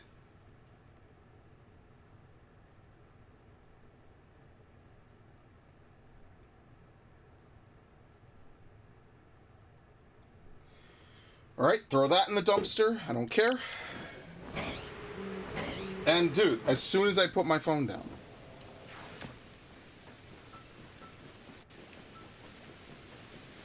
But yeah, I don't know.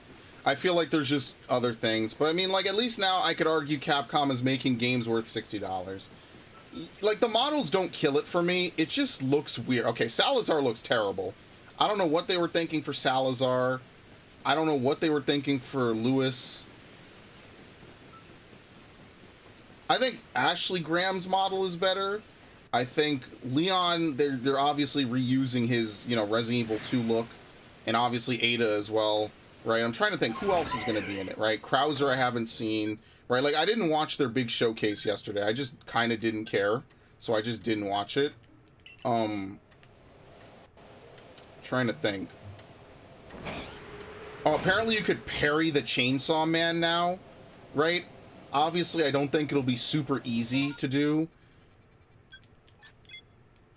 But, I don't know. The many unique dead scenes? What do you mean dead scenes? Like the game over scenes or some shit?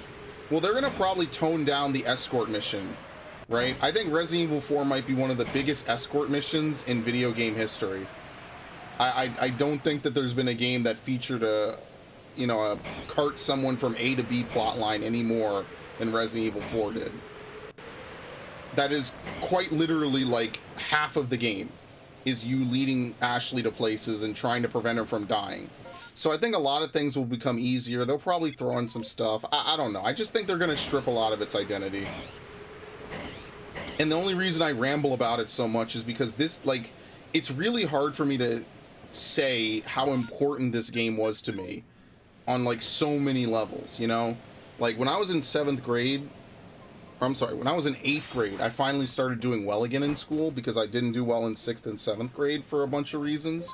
And so when I finally got to 8th grade, I started doing well again. And I was like, oh, this is awesome, you know, this is fun, this is cool. And, you know, part of it was that, like, I got that game, I think, at some point early on. I might have gotten it, actually, in 7th grade, I forget. And I was playing it, and I was like, oh, this game is awesome, you know? This is right around the time when YouTube was coming up. Everybody was doing a playthrough on it. And I was like, man, this game is dope. Because it was like the biggest game of like that time period almost. It was one of the biggest games, you know? So like everyone who was a Let's Player back then, we weren't even called that back then, you know, they were all making playthroughs. You know, they were all playing this game. Everyone who played more than one playthrough made a playthrough of Resident Evil 4. Why? Because it's like one of the most iconic games ever. So they were like, of course, you know, they got to do it, right? You just do it, right? It's like I should have done a playthrough of Mario 64, but I didn't. Yeah, the Chimera can melt Leon's face off. Yeah, that never happened to me, but when I saw that for the first time, I was like, oh my god. I had a Mortal Kombat moment. I was like, what the fuck? That was one of the craziest things I've ever seen, yeah. And poor Leon. Dude, Paul Mercier, with his voice acting for Leon, some of his, like, death sounds are just crazy, man. Especially when Leon gets thrown by, I think it's Sadler at the end of the game. Like, that's not a death, actually, which is kind of funny. But Leon does not sound like he's having a good time. Like, I think it actually happened to me in my playthrough, right? You could go look it up. I'm pretty sure it is a gnarly sound effect to hear him do.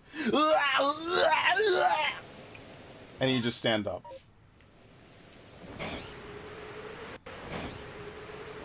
But yeah, like, think of all the stuff that was in that game that is, like, in every other game. Now, like, not even the year after that, right? Like, Gears of War comes out and, like, further develops, like, Did I scare away the fucking shiny? No, there it is. Oh my god, this is gonna suck massive veiny dick. Okay.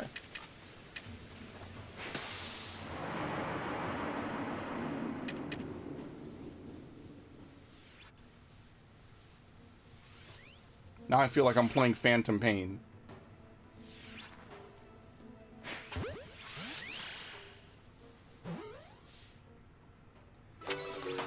Yeah, Shiny Abra, definitely one of the worst shinies to get. Yeah, one of the trolls can grab you when you drop it into the lava. One of the El Gigantes can grab you into the lava and insta-kill you.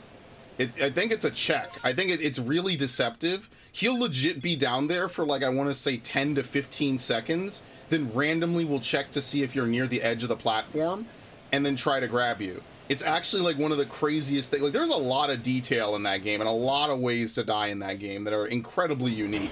Like, and then in Resident Evil 5, like, they have none of it. It's all, like, you have to fail QuickTime events or some shit.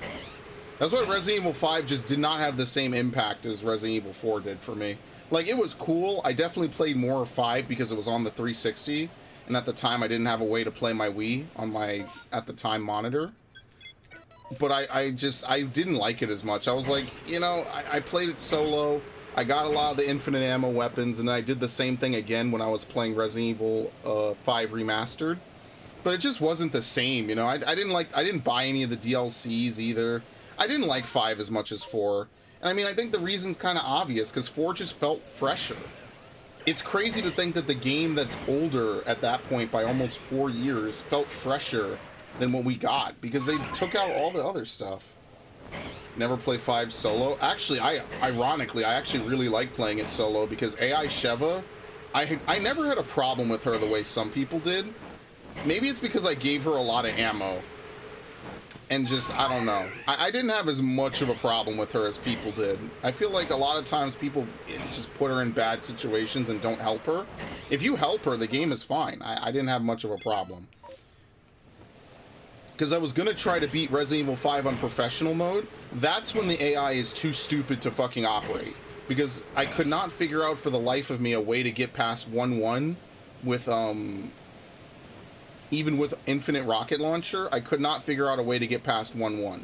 So eventually I just gave up. I was just like, well, I mean, if I can't beat 1-1, why the fuck am I going to waste my time with every other chapter in the game, you know? What's the point? There's no point. I might as well just give up. So I gave up. And then the question again came to my mind when I was doing, okay, come on, guys, roll, go. The question again came to my mind when I was doing, what was it, Resident Evil 5 on the PS4, and I was like, oh, I could do that, right? I could do co-op for that, and I just was like, you know what, it ain't worth it. Or not co-op, I could do professional mode, because, like, that's the easiest, that's the last trophy I don't have on that game for both consoles, is to beat him on professional. If I were to put in, I should put in Resident Evil 5, actually, into my Series X, because that's a game I put a lot of time into. I really did put a lot of time into that game, because I was like, alright, it's finally a new Resident Evil, new me, let me put all my time into this one. And I mean, I liked it, it's just, I don't know. They took out all the fun, right? Because it's co-op, you can't have the inventory system, so you don't have the new, like, fucking case management and stuff that I thought was cool, right? Like, you could tell that this remake of Resident Evil 4 is so painfully on the Resident Evil 2 Reach for the Moon engine. Like, you could just look at it and see that. And there's nothing wrong with that. It just doesn't have the charm of the original, you know? And I'm not trying to find ways to not buy it, because I am going to buy it, but... yeah. Whatever. I'm waiting for those amiibo to go on sale. Those last couple of amiibo for Smash and for Splatoon. Yeah, I gotta snatch those, and I gotta figure out where the fuck I'm gonna put them. My walls are literally full with amiibo.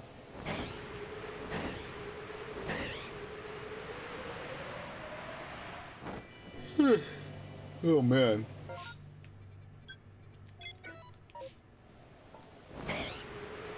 I don't know. And then I played 6. I thought 6 was even worse than 5. I feel like they took whatever was like cool about 5. They made it have way less ammo, and then they were like, hey, go nuts. It's a great game. And I was like, yeah, no, fuck that. Yeah, no, I was thinking about replaying Resident Evil 8 in third person.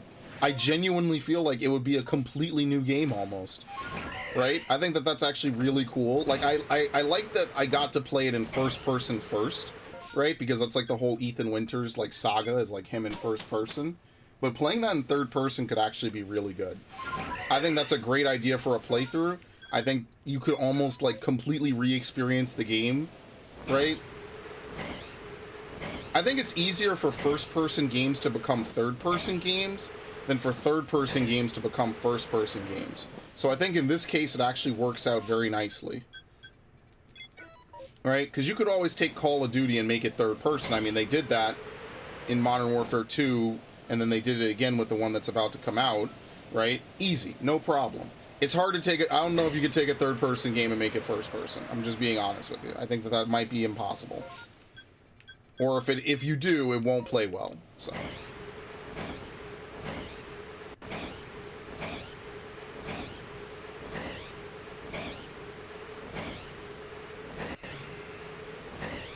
All right. Well, let's see if we get anything else. Honestly, it might just be better for the most part, unless you're looking for a very specific shiny, just to fly by everything. I think that's my new method is just to fly by each group, see if the shiny spawns in the first 4, and if not, just keep it moving, right? Just keep it pushing. Wait, was that the fucking group? Am I going to stream tomorrow? Yes. I will stream tomorrow. What will I stream tomorrow? No idea. It might be this, it might be Fire Emblem. I will have to see how it depends how I feel, honestly.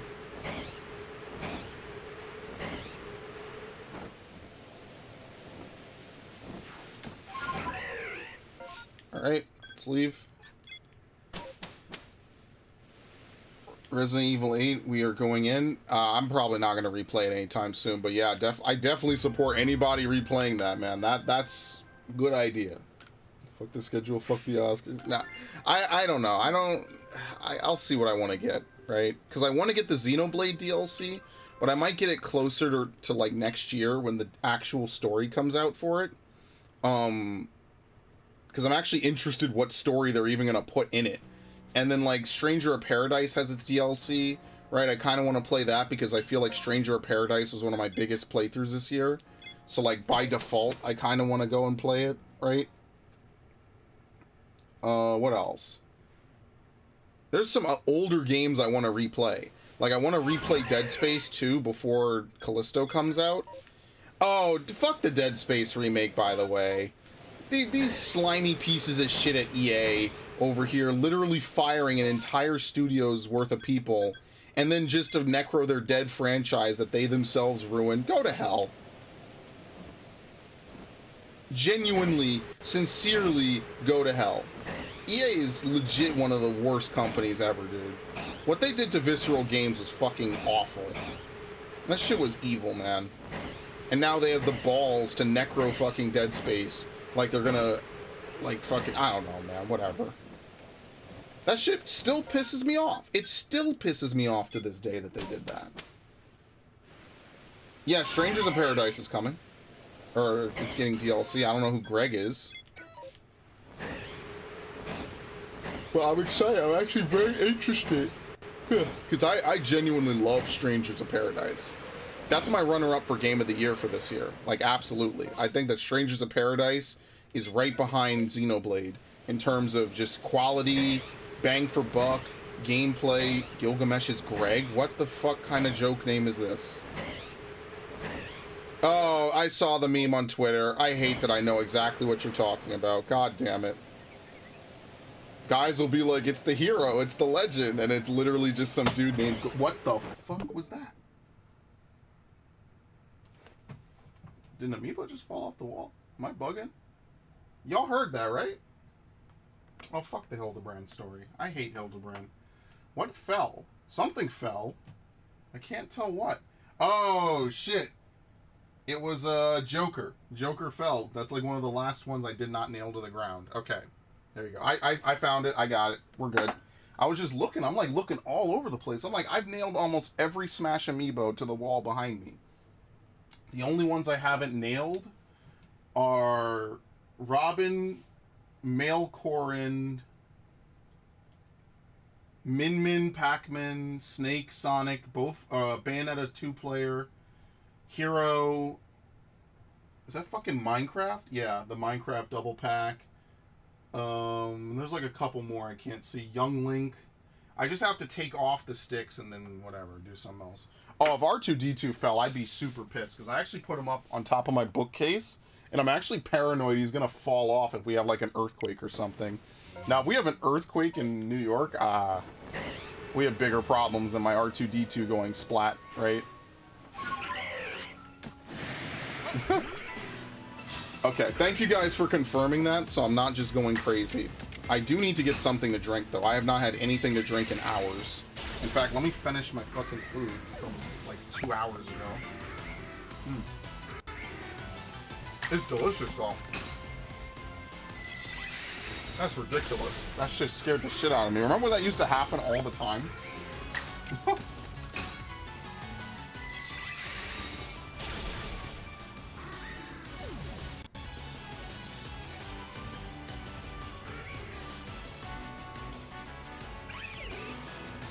You live in New York, I live in Cali? Yeah, opposite end of the country.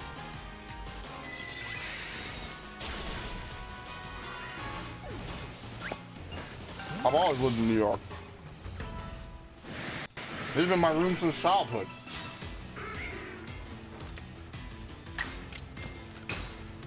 That's why when I walk in this room, sometimes this is a little bit of a heartstring tugger. I know. Okay, let me finish chewing. I'm sorry.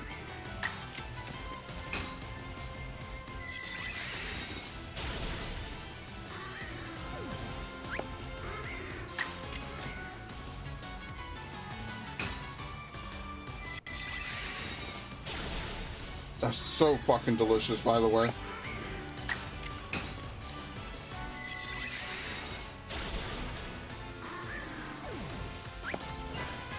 Dude, my mouth is dry like a desert right now. It's actually ridiculous. But, that's why every time I walk in this room, I kind of have to stop for a minute and just think to myself, like, damn, I could see how it used to look back, you know, every phase of my childhood. I could just see it in my mind's eye. I'm like, this is how it used to look, right? Even back when I started recording, right? Where I am right now is where my bed used to be, right? Back when I had a bed. Now I just sleep on a mattress on the floor. And over where my mattress is now is where my old computer used to be with this desk and then this monitor as well. And I just think to myself, like, I used to sit like maybe a few feet over, you know, front and to the right. And I used to look at the monitor on the wall over there. It's a lifetime ago. And I remember when I was a kid how this room was. How it evolved over time. It makes me feel a certain type of way, you know? I feel older, but I also feel a little sad. I will say that. Yeah, time flies, man. That's what I mean. Like, how many years have I done YouTube at this point? 13? It's gonna be 13 on Halloween. The channel is 13 years old. So next year, I'll have had this channel more years of my life than not. And I think that that's kind of crazy. I'll have been making content more years of my life than not. So, hooray for that, I guess. You could go back and look at some of my earliest uploads. Back when some of my earliest uploads were me, like, on that new PS2 that I had that sucked. I was playing, like, Kingdom Hearts 2 and shit on it. And I was like, wow, you can just do anything. I was just like, think of all the possibilities I could do, right? I could record any game. you know, talk to anybody on the internet about video games. Shit, man. It was like the power in your hands was so good with that big slab of ham, the Dazzle, which was really, like, looking back, an awful capture device. Just genuinely awful. But it was the best you had in 2009. They didn't have Hauppauge and HD PVRs and shit, and I didn't have a ridiculously good computer, so that's what I mean. Like, wait, hold up, what the fuck was that? I thought that was a green Teddy Ursa. I'm like, Teddy Ursa isn't in the swamp. Well, you know how it is, right? It's like, kids today will just never know, man, and that's both good and it's a little nostalgic, because I feel like, I don't know if I could relate. Gotta think back to those happy days. Okay. I got a shiny Pikachu right now. Congrats. I'll think about if I want to play this game again for the 3rd day in a row, though. I might play Fire Emblem to break it up.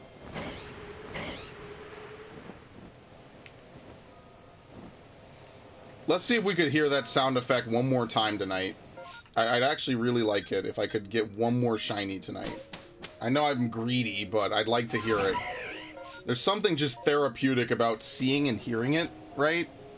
Especially if you see the shiny first, then the pop-up plays, and then the sound effect plays. That's my favorite, right? Like when I'll see a shiny, but I'm not close enough so the game hasn't played it yet. Oh. It just, I don't know, man. It's just something about it just rewrites my inner programming code, you know? It's one of those things that makes your heart race, your pulse quickens.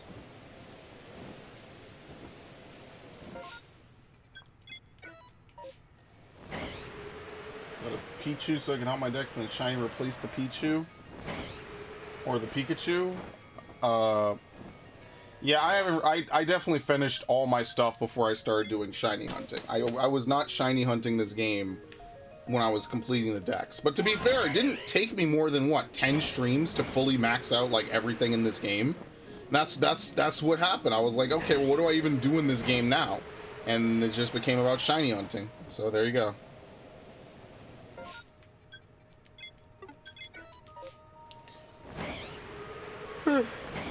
And here we are. Many streams later. Oh, shit.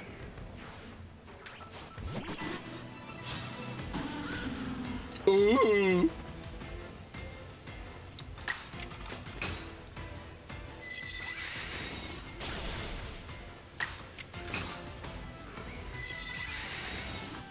Do I still get to move, or is it going to give it to the next Pokemon?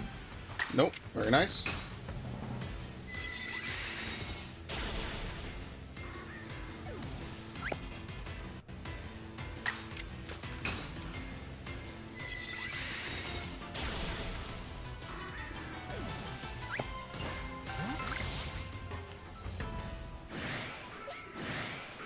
It's a damn shame I cannot get this shiny Murkrow. But I mean, to be fair, today we got one of the shinies I was missing, right? So like, what other shinies am I really looking for? Like, Murkrow, maybe another shiny Zorua, so I could get a shiny Zoroark? Like, what else am I missing at this point? Like, soon we're gonna have, like, almost every Pokemon in the game shiny. We got Turtwig, we got all the Sinnoh starters. We have all of this game starters, right? At least one. That's what I mean, like, what else is there really to get? Like, we have almost every Pokemon besides, like, maybe Tangela. Like, what? Oh, the Rainstorm. Like, what Pokemon don't we have a shiny for, right? We have shiny Wurmple, we have multiples of all of these, right? Evolutions out the ass. All of these. Maybe Burmy. I think Burmy might be one of the few families I do not have a shiny for. Have Stantler, and Munchlax, Snorlax. Oh my lord. Cherim, Cherubi, but I don't really care. They're so hard to find. They're seriously some of the rarest Pokemon in this game. Combi. Okay, so maybe a few more than I would have originally estimated, right? Yeah, Petalil, Lilligant. My favorite. I love this fucking Pokemon. I like how they make the lower evolution have more fucking tasks to do than the evolution. That's nice. Alright, let's split. Alright, maybe we'll do like another one or two, because I'm going to get something to drink, and then I'm going to just kind of relax tonight. I don't know. Just shoot the shit. It's not like we didn't have a great day today. Somehow, through hook or crook, and I have to thank Ash for it, because I would have just sat around and done nothing, and just pissed away another fucking evening. So, because of her, I was willing to come out and play, and I mean, we got some shinies. It's lit. It's actually just lit. Did we get more than this? No, I guess it's just these three? Okay. It's just these three, you know. The box is almost full. So, I mean, like, I guess I'll have to figure something else out.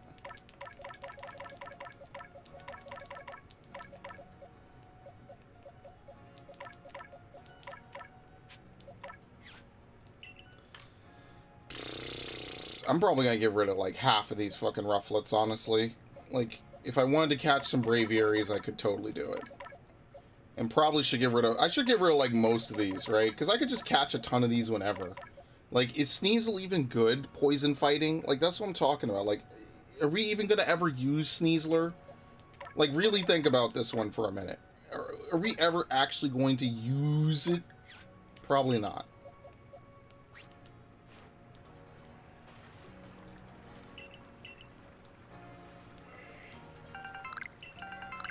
Wow. Very nice. The rocks are good. Because rocks are rare. They're really expensive. Or I guess they're rare. You can't buy them, but they're expensive, you know? Alright, let's try to get one more good one, and then that's going to be the stream, pretty much. Okay, this is not the good one. I was kidding. Because I am very thirsty.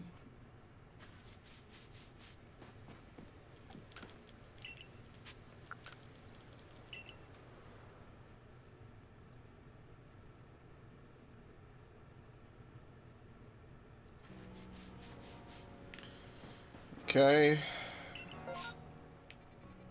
Fuck it. Usually I wouldn't.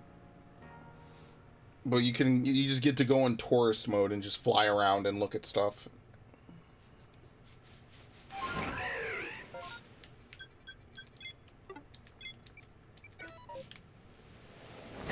Let's take a look. No baby blue Psyduck today? Come on. It's like a rubber ducky. You know, they probably made a Psyduck rubber ducky at some point, didn't they?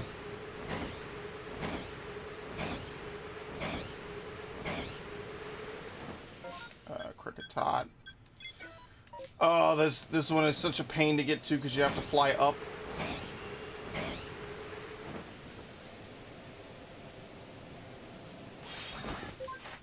I feel like all I ever use Sneasler for is just to climb up like that last like inch, basically.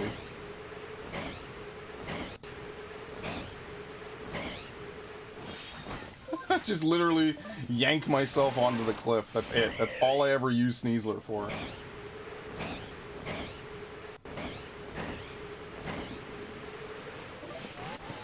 Another Psyduck event.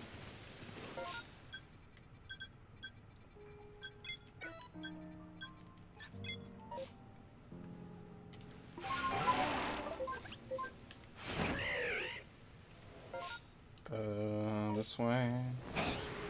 I really wish it wasn't just fumbling around on the D-pad to equip that. That's all. That almost got me killed last time, actually. I think it was.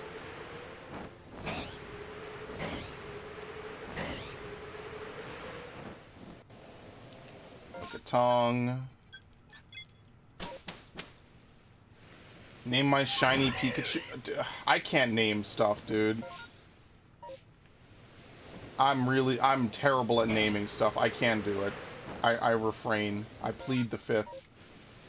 Because I don't really nickname even my Pokemon, right? So, like, I don't have any good names. I'm not that creative. Oh my god. Yo, can we get a shiny, please? Oh, Oh, shit. I didn't even know that he could knock you out of the air like that. Didn't actually, no, I found that out last time, I think. Yeah.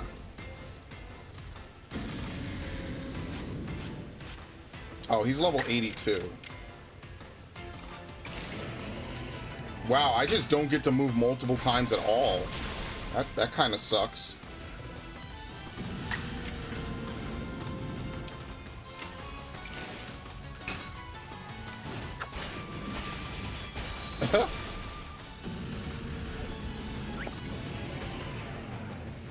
Yeah, sadly, even though you have Aqua Jet on Samurott, it's not really fast enough to do what I want it to do, right? Like, you don't get to double up with Aqua Jet the same way you double up with, like, with Ice Shard. And I think that's the biggest problem with it, is it's not the same, unfortunately.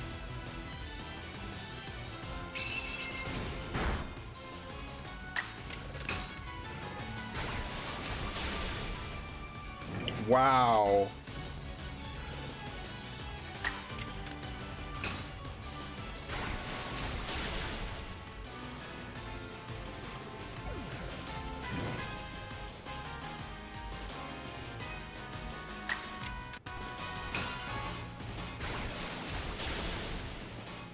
All right.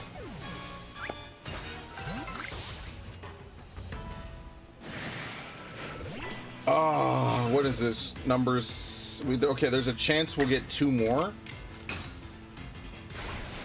That would be awesome if one of them was a shiny. It's a 1 in 200 chance. So effectively we get like a 10 in 240 chance, I think. Because we're rolling it 10 times. I'm not sure if that's how the math works out. Nope, we get nothing. Okay, very nice. I'm really bad with stats, so like statistics was not my field. I'm terrible with it. I can't do it. Only thing I was ever good with was Calc 1. I was pretty good with because derivatives are easy. Calc 2, I'm a little bit shaky on because integrals just have more steps to them, basically. All right, I'm done looking through these. Today is the day I'm passing on Grottle events. I already looked through enough of these. Wasn't even that great of a shiny, but you know what? It's more that I got it than anything else.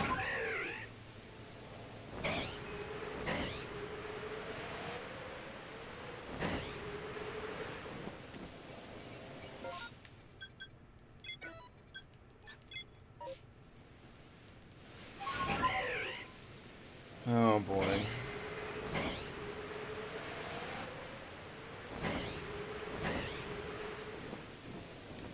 Dude, 3 side... This is the type of stuff that'd make me redo this. You know that, right?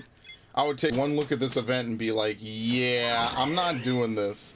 And then just leave. Because of this exact reason. It's triple Psyduck.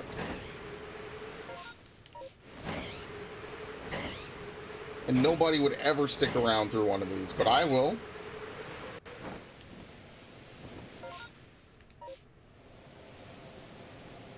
Okay, we have a sister.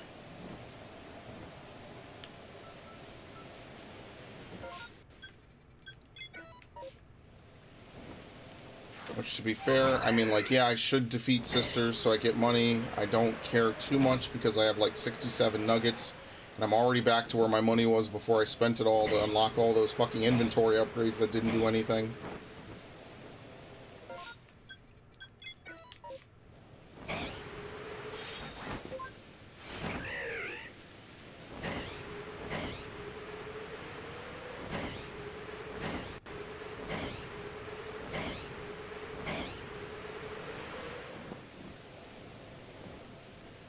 Dude, it's quadruple Psyduck.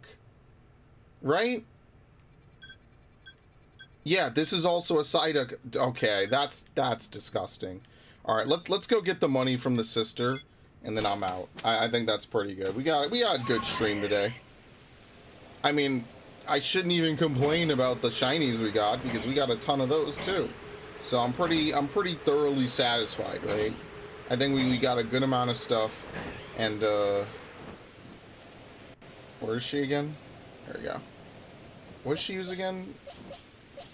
There you go.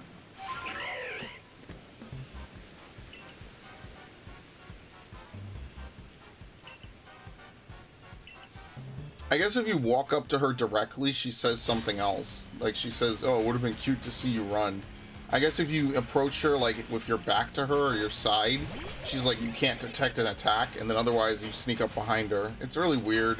It doesn't really mean much. It's just flavor text. It doesn't change anything.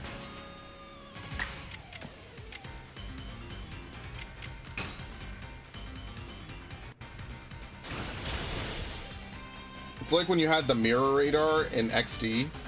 It's kind of the same thing, a little bit. Like, well, not the radar, I'm sorry, but like, you know, the roaming nature of it. When in reality, that's not really how Mirror B works in that game. And if you play if you play XD well enough, you only have to use it once. Oh no, you have to use it twice, because there's one shadow Pokemon you can't capture, I think. I forget which one it is. And you have to find it through him, and then he has the last shadow Pokemon in the game. And then he like breaks it when he runs away.